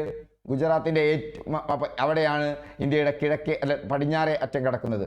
തെക്കേ അറ്റം എന്ന് പറയുന്നത് അരുണാചൽ പ്രദേശാണ്. അരുണാചൽ പ്രദേശാണ്. അപ്പോൾ സംസ്ഥാനങ്ങൾ ഏതാണെന്ന് നമുക്ക് മനസ്സിലായി. ഇന്ത്യയുടെ തെക്കേ അറ്റത്തും വടക്കേ അറ്റത്തും കിഴക്കേ അറ്റത്തുമുള്ള സംസ്ഥാനങ്ങൾ ഏതാണെന്ന് മനസ്സിലായി. അറ്റങ്ങൾ ഏതാണെന്ന് മനസ്സിലായി. അപ്പോൾ വടക്ക് ഇന്ദിരാ കോള്, തെക്ക് കന്യാകുമാരി, തെക്ക് ഇന്ദിരാ പോയിന്റ്, അത് ഇന്ത്യയുടെ. പക്ഷെ ഇന്ത്യയിലെ തെക്കേ അറ്റത്തെ സംസ്ഥാനം തമിഴ്നാട്. ഇന്ത്യൻ ഉപദ്വീപിന്റെ തെക്കേ അറ്റം കന്യാകുമാരി. അതുപോലെ തന്നെ കിഴക്ക് കിബിത്തു അരുണാചൽ പ്രദേശ്, പടിഞ്ഞാറ് ഗുഹാർ മോത്തി ഗുജറാത്ത്. ഓർമ്മിക്കാൻ വളരെ ബുദ്ധിമുട്ടല്ലേ? മോത്തി ഗുജറാത്ത്. ക്ലിയർ ആയില്ലേ? മോത്തി ഗുജറാത്ത്. കിഴക്കോ കിബിത്തു കി അതെവിടെയാ? അരുണാചൽ പ്രദേശ്. ക്ലിയർ ആയോ? ഇപ്പൊ സംസ്ഥാനങ്ങൾ കിട്ടി, മറ്റേ അക്ഷാംശം രേഖാംശം കിട്ടി, ഏറ്റവും ഫാർദസ്റ്റ് ആയിട്ടുള്ള പോയിന്റുകൾ കിട്ടി. ഇന്ത്യയുടെ കിഴക്കേ അറ്റത്തുള്ള രേഖാംശമാണ് ചോദിച്ചിട്ടുള്ളത്. ഉടൻ ഓർക്കണം. എങ്ങനെ ഓർക്കേണ്ടത്? 8, 38, 68. 68 പോണ്ട, അല്ല 68 പോണം. 68.7. 68.7 ചിലപ്പോൾ കിഴക്കും തെക്കും പടിഞ്ഞാറും വരും. ഉടൻ ഓർക്കണം, നോർത്തും കിഴക്കും മാത്രമേ വരുള്ളൂ. ഇതാണ് കൺസെപ്റ്റ്. അറിഞ്ഞ് കണക്ട് ചെയ്ത് SCRT ഫോക്കസ് ചെയ്ത് മുൻകാല ചോദ്യങ്ങളിൽ മാത്രം നോക്കി പഠിച്ചാൽ വേണ്ടതേ പഠിക്കണ്ടുള്ളൂ, വേണ്ടാത്തത് പഠിക്കണ്ട. ക്ലിയർ? ഇങ്ങനെയാണ് സെലക്ട് ചെയ്യുന്നത്. ഇനിയൊരു പുതിയ ചോദ്യം വന്നോ, അഡീഷണൽ ആയിട്ട് ചേർക്ക്. അയ്യോ ഞാൻ പഠിക്കാത്തത് വന്നാലോ? അങ്ങനത്തെ 5 or 6 ചോദ്യങ്ങളാണ് വരാറ്. മുൻകാലങ്ങളിൽ ആവർത്തിക്കാത്ത, SCRT ബുക്കിൽ വരാത്ത 5 or 6 ചോദ്യങ്ങളാണ് മാക്സിമം ഒരു പരീക്ഷയ്ക്ക് വരിക. ആ 5 or 6 പോയിന്റ് വേണ്ടാന്ന് വെച്ചിടോ. ബാക്കി 94 മാർക്ക് മേടിച്ചു കഴിഞ്ഞാൽ നിങ്ങൾ ഒന്നാമത്തെ റാങ്കാണ്. എൻ്റെ പ്രിയപ്പെട്ടവരെ, നിങ്ങൾ വിചാരിക്കുന്ന അത്ര പ്രയാസമില്ല PSC. നിങ്ങൾ ദിശയറിയാതെ പോകല്ലേ, അതിൽ തന്നെ ഒതുങ്ങിയിരുന്ന് പഠിക്കൂ. ഇപ്പം നമ്മൾ എന്തെല്ലാം തരുന്നു? നിങ്ങൾക്ക് ചോദ്യ പേപ്പർ തരുന്നു, ചെയ്യുന്നുണ്ടോ? വളരെ കുറഞ്ഞ പേരേ ചെയ്യുന്നുള്ളൂ. ക്ലാസ് മുടങ്ങുന്നില്ലേ എന്നാണ് ചോദിക്കുന്നത്. ഞാൻ ചോദിച്ച കാര്യം നിങ്ങൾ ചോദ്യ പേപ്പർ ചെയ്യുന്നുണ്ടോ? ചെയ്യാറില്ല. വളരെ കുറഞ്ഞ പേരാണ് ആ വൈകുന്നേരം 7 മണിക്ക്, ചിലപ്പോൾ 9 മണിക്കാവും ഒരു ചോദ്യ പേപ്പർ ഉണ്ടാക്കിയെടുക്കാൻ കുറച്ച് പ്രയാസമുണ്ട്. ഇതിന് നോട്ട് സ്ഥിരമായി തരുന്നു. എത്ര പേര് നോട്ട് കാണുന്നു? എത്ര പേര് നോട്ട് എടുക്കുന്നു? വീഡിയോ കാണും അതിനിടയിൽ ഉറങ്ങിപ്പോവുകയോ എന്തോ ചെയ്യുന്നുണ്ട്. സ്ഥിരമായി കാണുന്ന പേരുണ്ട്. സ്ഥിരമായി എത്ര പേര് കാണുന്നുണ്ട് എന്ന് അറിയാമോ നിങ്ങൾക്ക്? എല്ലാ ചാനലുകളുടെയും നമുക്ക് 12,000-ന് മുകളിലായി. 217 പേരാണ് സ്ഥിരമായി ഈ യൂട്യൂബ് ചാനൽ കാണുന്നത്. 217 പേര്. 63 പേരാണ് എപ്പോഴെങ്കിലും എന്ത് ചെയ്യുന്നത്? എക്സാം ചെയ്യുന്നത്. നിങ്ങൾക്ക് മനസ്സിലായോ എന്താണ് PSC കിട്ടുന്നതും കിട്ടാത്തതും തമ്മിലുള്ള വ്യത്യാസമെന്ന്? ഞങ്ങൾക്ക് മനസ്സിലാകുന്നുണ്ട്. ഞാനിത് എങ്ങനെ വരും? അതൊക്കെ യൂട്യൂബ് ഞങ്ങൾക്ക് തരും. നിങ്ങളുടെ ഒരു സ്ഥിരമായി കാണുന്നവരാര്, സ്ഥിരമായി കാണാത്തവരാര്? PSC എന്തല്ല? 3 കാര്യങ്ങൾ ഓർക്കുക. PSC എന്ന് പറഞ്ഞാൽ ഒരു മാരത്തൺ ആണ്. അങ്ങനെയുള്ളവരെ ജയിച്ചിട്ടുള്ളൂ. മറ്റേ ശ്വാസം നന്നായിട്ടെടുത്ത് സാവധാനം ഓടി തീർക്കേണ്ട കാര്യമാണ്. അതൊരു റേസ് അല്ല, ഒരു 100 മീറ്റർ ഓട്ടമല്ല. ഇപ്പം തീർക്കേണ്ടതൊന്നല്ല, നിങ്ങൾ കതച്ചു പോവുകയുള്ളൂ. PSC സ്ഥിരം ചെയ്യേണ്ട കാര്യമാണ്. ചെയ്യേണ്ടതൊക്കെ ചെയ്യണം. ക്ലാസ് കാണണം, നോട്ട് എടുക്കണം, ചോദ്യ പേപ്പർ ചെയ്യണം. തരുന്നുണ്ട് നിങ്ങൾക്ക് എല്ലാ ദിവസവും വൈകുന്നേരം. ആ ചോദ്യ പേപ്പർ ചെയ്ത് കൂടാതെ നിങ്ങളെ പഠിപ്പിക്കാൻ എന്തു തരുന്നുണ്ട്? AI ടീച്ചറിയും തന്നിട്ടുണ്ട്. എത്ര പേരത് ഉപയോഗിക്കുന്നുണ്ട്? വളരെ കുറഞ്ഞ പേര്. ടെക്നോളജിയോടുള്ള നമ്മുടെ ആ ഒരു മടുപ്പുണ്ടല്ലോ, ഒരു ടെക്നോളജിയും ഞാൻ ഉപയോഗിക്കില്ല. ആകെ റീല് കാണൽ മാത്രമല്ല, ടെക്നോളജി നിങ്ങൾ നന്നായി പഠിച്ചിരിക്കണം. അത് നിങ്ങൾക്ക്, നിങ്ങളുടെ കുട്ടികൾക്ക് ഒക്കെ വലിയ മാറ്റം വരും. ഓക്കെ, അപ്പം നമുക്ക് അവിടെ കഴിഞ്ഞു. കിഴക്കേ അറ്റത്തുള്ള രേഖാംശം, കിഴക്കേ അറ്റത്തുള്ള രേഖാംശം ഞാൻ തെറ്റിപ്പോയിട്ടുണ്ട്. 68.7 അല്ല, അത് 97.25 ആണ്. കിഴക്കേ അറ്റത്താണ്, അരുണാചൽ പ്രദേശാണ്. എൻ്റെ ഈ അബദ്ധം നിങ്ങൾക്ക് പറ്റരുത് കേട്ടോ. എനിക്ക് ധാരാളമുണ്ട്. ശ്രദ്ധക്കുറവ് എന്നല്ല അതിന് പറയേണ്ടത്. മറ്റു ചില കാര്യങ്ങൾ ഓർക്കുകയാണ്. അടുത്ത പോയിന്റ് എന്ത് പറയണം എന്ന് മനസ്സിൽ വരികയാണ്. ഓക്കെ, അടുത്തത് ഇന്ത്യൻ സ്റ്റാൻഡേർഡ് സമയം. ഇതുമായി ബന്ധപ്പെട്ട് നന്നായിട്ട് ഓർക്കേണ്ടതാണ്. ഇന്ത്യൻ സ്റ്റാൻഡേർഡ് സമയം എന്ന് പറഞ്ഞാൽ മാനക രേഖാംശം. അത് 82 ഡിഗ്രി 30 മിനിറ്റ് ഈസ്റ്റ്, 82.5 ഡിഗ്രിയാണ്. ഞാൻ സമയമില്ല, അല്ലെങ്കിൽ പറയാമായിരുന്നു. കടന്നു പോകുന്നത് മിർസാപൂർ ഉത്തർപ്രദേശാണ്. GMT-യുമായിട്ടുള്ള ഗ്രീൻവിച്ച് മീൻ ടൈമുമായിട്ടുള്ള വ്യത്യാസം +5:30 ഇവിടെ ഉണ്ട് കേട്ടോ. ഒരു 82 2 ഇവിടെയുണ്ട് 5:30. ഇത് ഓർത്തു വെക്കണമേ. ഇത് വളരെ പ്രധാനപ്പെട്ട പോയിന്റാണ്. നമുക്ക് കുറച്ചും കൂടി പോകാനുണ്ട്. മാനക രേഖാംശം കടന്നു പോകുന്ന 5 സംസ്ഥാനങ്ങൾ ഓർക്കണം. ഉത്തർപ്രദേശ്, മധ്യപ്രദേശ്, ഛത്തീസ്ഗഡ്, ഒഡീഷ, ആന്ധ്രാപ്രദേശ്. ഒരൊറ്റ കാര്യം ആലോചിച്ചാൽ മതി. മാനക രേഖാംശം കടന്നു പോകുന്ന 3 പ്രദേശങ്ങളിലും പ്രദേശുണ്ട്. ഉത്തർപ്രദേശുണ്ട്, മധ്യപ്രദേശുണ്ട്, ആന്ധ്രാപ്രദേശുണ്ട്. ഇനി ഛത്തീസ്ഗഡ്, ഒഡീഷ. അതിലേറ്റവും കൂടുതൽ ചോദിക്കുന്ന ചോദ്യം, GMT കടന്നു പോകുന്നത് ഇന്ത്യയിൽ മിർസാപൂർ ഉത്തർപ്രദേശിലാണ്, അലഹബാദിനടുത്തുള്ള. ഇപ്പൊ പ്രയാഗ്രാജ്. ഓക്കെ, ഇനി അടുത്തതോ ഉത്തരായന രേഖ കടന്നു പോകുന്ന സംസ്ഥാനങ്ങൾ. അതിനൊരു കോഡുണ്ട്, ഞാൻ മുൻ ക്ലാസ്സുകളിൽ പറഞ്ഞത്. ആർക്കെങ്കിലും ഒന്ന് ഷെയർ ചെയ്യാൻ പറ്റുമോ? എല്ലാവരും ഉപയോഗിക്കുന്ന കോഡാണ്. ഗുജറാത്ത്, രാജസ്ഥാൻ, മധ്യപ്രദേശ്, ഛത്തീസ്ഗഡ്, ജാർഖണ്ഡ്, പശ്ചിമ ബംഗാൾ, ത്രിപുര, മിസോറാം. നമുക്കൊന്ന് നോക്കാം, നോക്കിക്കൊണ്ട് നമുക്കൊന്ന് ക്ലിയർ ആക്കാം ആ ഭാഗം. ആ ഭാഗം ഞാൻ എടുത്തു വെച്ചിട്ടുണ്ട് എന്നാണ് ഞാൻ വിചാരിക്കുന്നത്, ഉണ്ടെങ്കിൽ കാണിച്ചു തരാം. ഇത് ഏതാണ്? ഇത് കാണിച്ചിട്ടുള്ളത് ഇന്ത്യയുടെ ഏതാണ്? ഇത് ട്രോപ്പിക് ഓഫ് ക്യാൻസർ കടന്നു പോകുന്ന സംസ്ഥാനങ്ങളാണ്. മറ്റത് ഇവിടെ ഉണ്ട്, ഇവിടെ ഞാൻ എടുത്തു വെച്ചിട്ടുണ്ട്. ഓക്കെ, ഇതാണ് ഇന്ത്യയുടെ മാനകരേഖ. ഇന്ത്യയുടെ മാനകരേഖയെ കുറിച്ച് പറയാൻ ഞാൻ പേടിക്കണ്ട. ഇന്ത്യയുടെ മാനകരേഖ കടന്നു പോകുന്നത് 52.5 ഡിഗ്രിയാണ്. അതിൽ ഈ പ്രദേശമാണ് നിങ്ങൾ ധാരാളമായിട്ട് ഓർക്കേണ്ടത്. ഇന്ത്യൻ മാനകരേഖ കടന്നു പോകുന്ന ആ പ്രദേശം ഏതിലൂടെ കടന്നു പോകുന്നു? അവിടുത്തെ ടൈമാണ് നമ്മൾ സ്വീകരിക്കുന്നത്. എവിടെയാ കടന്നു പോകുന്നത്? മിർസാപൂർ, ഉത്തർപ്രദേശ്. മിർസാപൂർ, ഉത്തർപ്രദേശ് ആണ്. ഇതാണ് ട്രോപ്പിക് ഓഫ് ക്യാൻസർ. ഇതാണ് ട്രോപ്പിക് ഓഫ് ക്യാൻസർ എന്ന് പറയുന്നത്. ആ ട്രോപ്പിക് ഓഫ് ക്യാൻസർ നമ്മൾ ഇവിടെ വരച്ചിട്ടുണ്ട്. അവിടെ ട്രോപ്പിക് ഓഫ് ക്യാൻസർ അത് ഏതിലൂടെ കടന്നു പോകുന്നു? ഗുജറാത്തിലൂടെ, മധ്യപ്രദേശിലൂടെ, പിന്നെ ഛത്തീസ്ഗഡിലൂടെ, ജാർഖണ്ഡിലൂടെ. ഇവിടെ കണ്ടു, ഇവിടെ വെച്ചിട്ട് അതാണ് ബംഗാൾ, അതുപോലെ തന്നെ ത്രിപുര, മിസോറാം. ആ Mizoram MI, Tripura TI, NT. ഈ JCB വരുമ്പോ ഏതാ? ജാർഖണ്ഡ് ഉണ്ട്, ഛത്തീസ്ഗഡ് ഉണ്ട്, പിന്നെ ഏതാണ്ട് ബംഗ്ലാദേശ് ഉണ്ട്, ഇപ്പത്തെ ബംഗാള്. ഇപ്പൊ JCB, MTയുടെ JCB ഇതേതാ? ഗുജറാത്ത്, പിന്നെ ഇതേതാണ്? മധ്യപ്രദേശ്. അപ്പൊ ഗുജറാത്തും മധ്യപ്രദേശും എങ്ങനെ പറയാ? MTയുടെ JCB MG കൊണ്ടുപോയി എന്ന് ആലോചിച്ചാൽ മതി. അപ്പൊ ഗുജറാത്തുണ്ട്, മധ്യപ്രദേശുണ്ട്, രാജസ്ഥാനുണ്ട്. MGR കൊണ്ടുപോയി. MTയുടെ JCB MGR കൊണ്ടുപോയി എന്ന് ഓർത്തു വെച്ചാൽ മതി. MT എന്ന് പറയുന്നത് കിഴക്കൻ സംസ്ഥാനങ്ങളാണ്. അത് മിസോറാമും ത്രിപുരയും ഉണ്ട്. അത് കഴിഞ്ഞാൽ JCB എന്ന് പറഞ്ഞാൽ ബംഗ്ലാദേശ്, ജാർഖണ്ഡ്, ഛത്തീസ്ഗഡ്. ഇങ്ങോട്ട് വരുമ്പോ മധ്യപ്രദേശ്. JCB എന്ന് പറയുമ്പോ അവിടെ എന്തുണ്ട്? ഇവിടെ G ആണല്ലോ അല്ലേ ഇവിടെ. അപ്പൊ ഞാൻ വേറൊന്നുണ്ടാക്കാം. ഇപ്പോ MTയുടെ JCBയിൽ ഈ J എന്ന് പറയുന്നതാണ് കേട്ടോ ജാർഖണ്ഡ്. ഗുജറാത്തും രാജസ്ഥാനും മധ്യപ്രദേശും ഉണ്ട്. അതാണ് MGR കൊണ്ടുപോയി എന്നാണ്. അപ്പോ MGR കണ്ടോ? G ഗുജറാത്ത്, മധ്യപ്രദേശ്, രാജസ്ഥാൻ. അത് ക്ലിയർ ആയല്ലോ. ഇതാണ് ഇന്ത്യയിലൂടെ കടന്നു പോകുന്ന ഏറ്റവും പ്രധാനപ്പെട്ട രേഖ എന്ന് പറയുന്നത് ഉത്തരായന രേഖയാണ്. 23.5 ഡിഗ്രി ഉത്തരായന രേഖ. അപ്പൊ അത് ക്ലിയർ ആയല്ലോ. അപ്പൊ ഉത്തരായന രേഖയാണോ ദക്ഷിണായന രേഖയാണോ എന്നുള്ള സംശയം വേണ്ട. ഉത്തരായന രേഖയാണ്. കാരണം എന്താ? ഇന്ത്യ ഉത്തരാർദ്ധഗോളത്തിലാണ്. നമുക്ക് അടുത്ത ഭാഗത്തേക്ക് പോകാം. ഇതൊക്കെ നന്നായിട്ട് ഓർക്കണേ. ഇതൊക്കെ പരീക്ഷയ്ക്ക് നിരന്തരം ചോദിക്കുന്ന ചോദ്യങ്ങളാണ്. അടുത്തത് എന്താണ്? ഭൂവിസ്തൃതി. തെക്ക് വടക്ക് ദൂരം. ഇന്ത്യയുടെ തെക്ക് വടക്ക് ദൂരം എത്രയാ? ഓർത്തു വെക്കാൻ എളുപ്പമാണ്. 1, 2, 3, 4 കണ്ട് ഓർത്തു വെച്ചാൽ മതി. ഇന്ത്യയുടെ തെക്ക് വടക്ക് ദൂരം. ഇന്ത്യയുടെ തെക്ക് വടക്ക് ദൂരം എത്രയാണ്? 3214 കിലോമീറ്റർ ആണ്. 1, 2, 3, 4 തല തിരിച്ചിട്ടേ ഉള്ളൂ.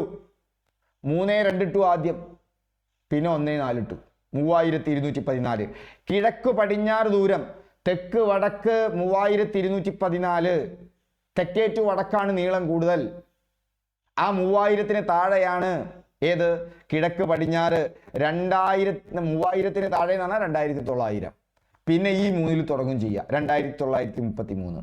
രേഖാംശ വ്യാപ്തി 30 ഡിഗ്രി.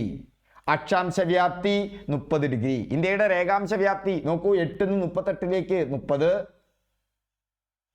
68-ൽ നിന്ന് 98-ലേക്ക് അത് 30. കട്ടി കറക്റ്റ് 98 അല്ല, നിങ്ങൾക്ക് അവിടെ അറിയാം. 97.25 ആണ്. അപ്പൊ ഇന്ത്യയുടെ രേഖാംശ വ്യാപ്തിയും അക്ഷാംശ വ്യാപ്തിയും 30 സമയ വ്യത്യാസം കിഴക്കും പടിഞ്ഞാറും അറ്റങ്ങൾ തമ്മിൽ 2 മണിക്കൂറാണ്. ഇന്ത്യയിലെ സമയ വ്യത്യാസം എത്രയാണ്? കിഴക്കും പടിഞ്ഞാറും തമ്മിൽ 2 മണിക്കൂറാണ്. ഓക്കെ, ബാക്കി കാര്യം നമുക്ക് പിന്നീട് പറയാം. ഇനി അടുത്തത് നമ്മൾ നോക്കുമ്പോൾ അടുത്തത് എന്താണ്? മറ്റൊരു ചോദിച്ചത് വടക്കേ ഇന്ത്യയിലെ മഹാസമുദ്രവും സിന്ധു നദീതട സംവിധാനവുമാണ്. വടക്കേ ഇന്ത്യയിലെ മഹാസമതലം എന്ന് പറഞ്ഞാൽ ഹിമാലയൻ നദികൾ 9ാം ക്ലാസ്സിലുണ്ട് പാഠം, പുതിയ SCERT ബുക്കിൽ ഡീറ്റെയിൽ ആയിട്ടുണ്ട്, നന്നായി പഠിച്ചിരിക്കണം. ഞാനിങ്ങനെ ചോദ്യങ്ങൾ വരുമ്പോൾ പറഞ്ഞു പോയിക്കൊണ്ടിരിക്കും. ഹിമാലയൻ നദികൾ ഒഴുക്കിക്കൊണ്ടുവരിക്കുന്ന എക്കൽ മണ്ണ് നിക്ഷേപിച്ച് രൂപം കൊണ്ട ഫലഭൂയിഷ്ടമായ സമതലമാണ് ഇന്ത്യയുടെ ധാന്യപുര എന്ന് പറയുന്നത്. ഇന്ത്യയുടെ ധാന്യപുര എന്നറിയപ്പെടുന്നു. അതായത് ഇന്ത്യയുടെ ഭൂപ്രകൃതി എന്താണെന്ന് ചോദിച്ചാൽ വടക്ക് ഉത്തര മഹാപർവ്വതം, ആ ഉത്തര മഹാപർവ്വതത്തിന്റെ താഴെ വലിയൊരു അഗാധ ഗർത്തമായിരുന്നു. ആ അഗാധ ഗർത്തത്തിലേക്ക് ഗംഗ, സിന്ധു, അതുപോലെ തന്നെ ബ്രഹ്മപുത്ര നദികൾ ഒഴുക്കിക്കൊണ്ടുവന്ന എക്കൽ നിക്ഷേപിച്ച് അത് തൂർന്ന് ആ വലിയ അഗാധഗർത്തം ഫലഭൂഷ്ടമായ ഒരു പ്രദേശമായി മാറി. അതാണ് ഉത്തര മഹാസമതലം എന്നറിയപ്പെടുന്നത്. ഈ ഉത്തര മഹാസമതലം ഫലഭൂയിഷ്ടമായതുകൊണ്ട് തന്നെ അവർ ധാരാളം ധാന്യങ്ങൾ വിളയും. അതുകൊണ്ട് തന്നെ ഇന്ത്യയുടെ ധാന്യപുര എന്നറിയപ്പെടുന്നത് ഉത്തര മഹാസമതലമാണ്. ഉത്തര മഹാസമതലം കഴിഞ്ഞാൽ ഉപദ്വീപീയ പീഠഭൂമി വരും. ഒരു ഭാഗത്ത് രാജസ്ഥാനിൽ മരുഭൂമിയുണ്ട്, അത് കഴിഞ്ഞാൽ തീരപ്രദേശങ്ങളുണ്ട്, അത് കഴിഞ്ഞാൽ ദ്വീപുകളുണ്ട്. ഇതാണ് ഇന്ത്യയുടെ ഭൂപ്രകൃതി പൊതുവായി.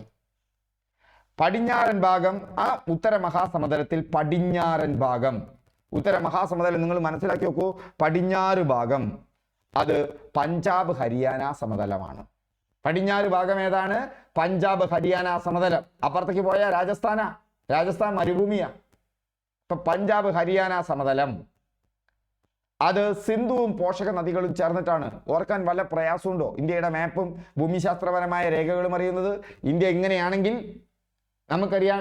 ടിബറ്റിൽ നിന്ന് ആരെത്തുന്നു? സിന്ധു കടന്നുപോയി അതേതിലൂടെ? ഇന്ത്യയിലൂടെ കടന്നു പോകുന്നുണ്ട്. ഇന്ത്യയിലൂടെ കുറച്ച് ഭാഗത്തു കൂടെ കടന്നു പോകുന്നുള്ളൂ. പക്ഷേ സിന്ധുവിൻ്റെ പോഷക നദികൾ, ആ സിന്ധുവിൻ്റെ പോഷക നദികൾ എന്തിലൂടെ കടന്നു പോകുന്നു? ഇന്ത്യയിലൂടെ പ്രധാനമായും കടന്നു പോകുന്നു. അതുമായിട്ടാണ് പാകിസ്ഥാനുമായിട്ട് തർക്കം. ആ പോഷക നദികൾ എല്ലാവരും കൂടി ചേർന്നാണ് ആ പഞ്ചാബ് ഹരിയാന സമതലം ഉണ്ടായിട്ടുള്ളത്. 5 നദികളുടെ നാട് എന്നാണ് പഞ്ചാബ് അറിയപ്പെടുന്നത്. അത് സിന്ധുവിന്റെ പോഷക നദികളാണ്. അപ്പൊ പഞ്ചാബ് ഹരിയാന സമതലം പടിഞ്ഞാറ് ഭാഗം. മധ്യഭാഗം ഏതാ? മധ്യഭാഗം ഗംഗയാണ്. ഉത്തരാഖണ്ഡിൽ നിന്ന് ഒഴുകി വരുന്ന ഗംഗ നിങ്ങൾക്കറിയാം ഉത്തർപ്രദേശിലൂടെ കടന്നു പോവുകയാണ്. ആ ഗംഗ ഉണ്ടാക്കുന്നതാണ് ഗംഗയും യമുനയുമാണ്.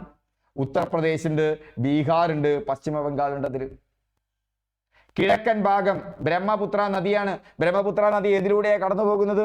അരുണാചൽ പ്രദേശിന്റെ തൊട്ടടുത്ത് പിന്നീട് ആസാം സമതലം എന്നും ഇതറിയപ്പെടുന്നുണ്ട്. ഈ കിഴക്കൻ സമതലം ഇത് ഓർത്തു വെക്കാൻ എന്താണ് ബുദ്ധിമുട്ട്? ഒരാളിനോട് പറഞ്ഞു ഇത് പഠിക്കാനാണ് ബുദ്ധിമുട്ട്. എന്ത് ബുദ്ധിമുട്ട്? നമ്മൾ ആ മാപ്പ് എടുക്കുന്നു, പടിഞ്ഞാറ് പഞ്ചാബും ഹരിയാനയും ആരുണ്ടാക്കി? സിന്ധുവും പോഷക നദികളും ഉണ്ടാക്കി. കാരണം മൂപ്പരാണ് പടിഞ്ഞാറ് കൂടെ ഒഴുകുന്നത്. പടിഞ്ഞാറോട്ട് ഒഴുകുന്ന ഏക ഹിമാലയൻ നദി ആരാണ്? സിന്ധുവാണ്. അത് കഴിഞ്ഞാൽ നടുഭാഗത്താണ്, അത് നമ്മുടെ ഗംഗയാണ്. ഉത്തരാഖണ്ഡിൽ നിന്ന് വരുന്നു. ഉത്തരാഖണ്ഡ് നിങ്ങളുടെ മനസ്സിൽ വരണം മാപ്പ് വെച്ചിട്ട്. ഉത്തരാഖണ്ഡിൽ നിന്ന് വന്ന് ഉത്തർപ്രദേശിലൂടെ ഒഴുകി പോകുന്നു.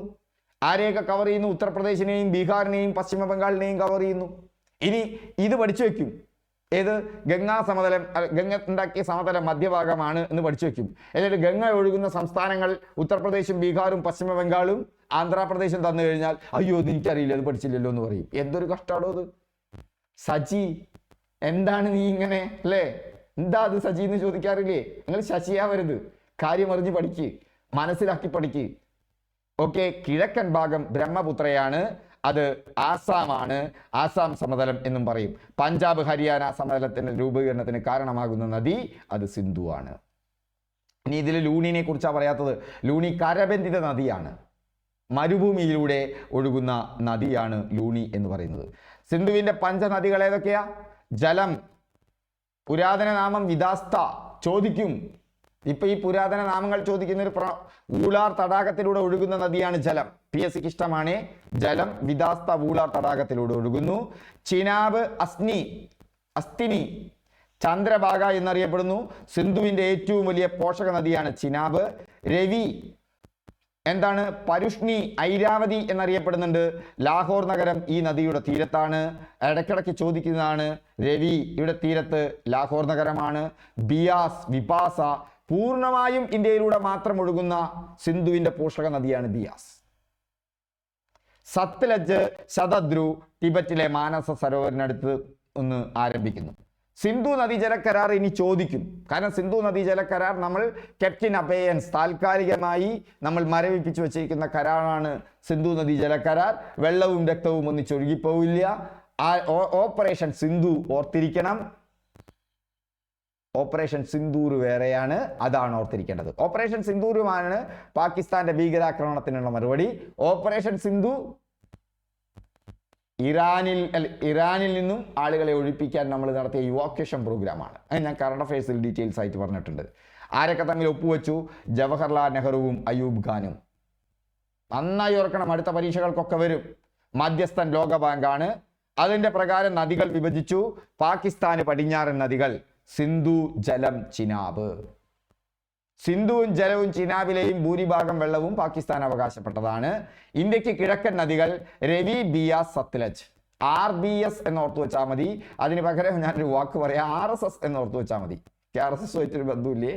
RBS എതിർപ്പില്ല, അനുകൂലവും അല്ല എന്നർത്ഥം. എനിക്ക് രാഷ്ട്രീയമൊക്കെ ഉണ്ട്, ഞാനിവിടെ പറയാൻ ഉദ്ദേശിക്കുന്നില്ല. അപ്പൊ RBS, ആ RSSൽ ഒരു ബി ചേർത്താൽ മതി. ബി എന്ന് പറഞ്ഞാൽ ബിയാസ് ആണ്. അപ്പോൾ അത് ഓർത്തു വയ്ക്കും. ബാക്കിയൊക്കെ ആർക്ക് അവകാശപ്പെട്ടതാണ്? പാകിസ്ഥാന് അവകാശപ്പെട്ടതാണ് അന്നുണ്ടാക്കിയ കരാറ് പ്രകാരം. അതിൽ കെട്ടിയ അണക്കെട്ടിനെ കുറിച്ചൊരു ചോദ്യം വന്നിട്ടുണ്ട്. പ്രധാന അണക്കെട്ടുകൾ അതൊന്ന് ഓർത്തു വെച്ചോളൂ. അതുമായി ബന്ധപ്പെട്ടാണ് പ്രശ്നം ഉണ്ടാവാൻ പോകുന്നത്. നമ്മൾ വെള്ളം അങ്ങോട്ട് കൊടുക്കുന്നില്ല, അവിടെ അണക്കെട്ട് കെട്ടാൻ പോവുകയാണ്. ബഗ്ലിഹാർ അണക്കെട്ട്. ബഗ്ലിഹാർ അണക്കെട്ട് ചിനാബിലാണ്. ജമ്മു കാശ്മീർ സിന്ധു കരാറുമായി ബന്ധപ്പെട്ട് പാകിസ്ഥാനുമായി നമുക്ക് തർക്കമുണ്ട്. നമ്മൾ അവിടെ അണക്കെട്ട് കെട്ടാൻ പാടില്ല, അത് ഞങ്ങൾക്ക് അവകാശപ്പെട്ടതാണ് എന്നാണ് പാകിസ്ഥാന്റെ അവകാശം. ബഗ്ലിഹാർ, എന്താ അതിന്റെ പേര്? ചിനാബിൽ ബഗ്ലിഹാർ. ബക്രാനങ്ങൾ നിങ്ങൾക്കറിയാലോ, സത്ലജ് ആണെന്ന്. അത് ഹിമാചൽ പഞ്ചാബ് ആണെന്ന്. അതുമായി ബന്ധപ്പെട്ട ഗോവിന്ദ് സാഗർ തടാകവും ഇന്ത്യയിലെ വലിയ പദ്ധതിയാണെന്നും അറിയാമല്ലോ. ഫരാക്ക അണക്കെട്ട് ഇടയ്ക്കിടയ്ക്ക് ചോദിക്കാറുണ്ട്. ഗംഗയിലാണ്, പശ്ചിമ ബംഗാളാണ്.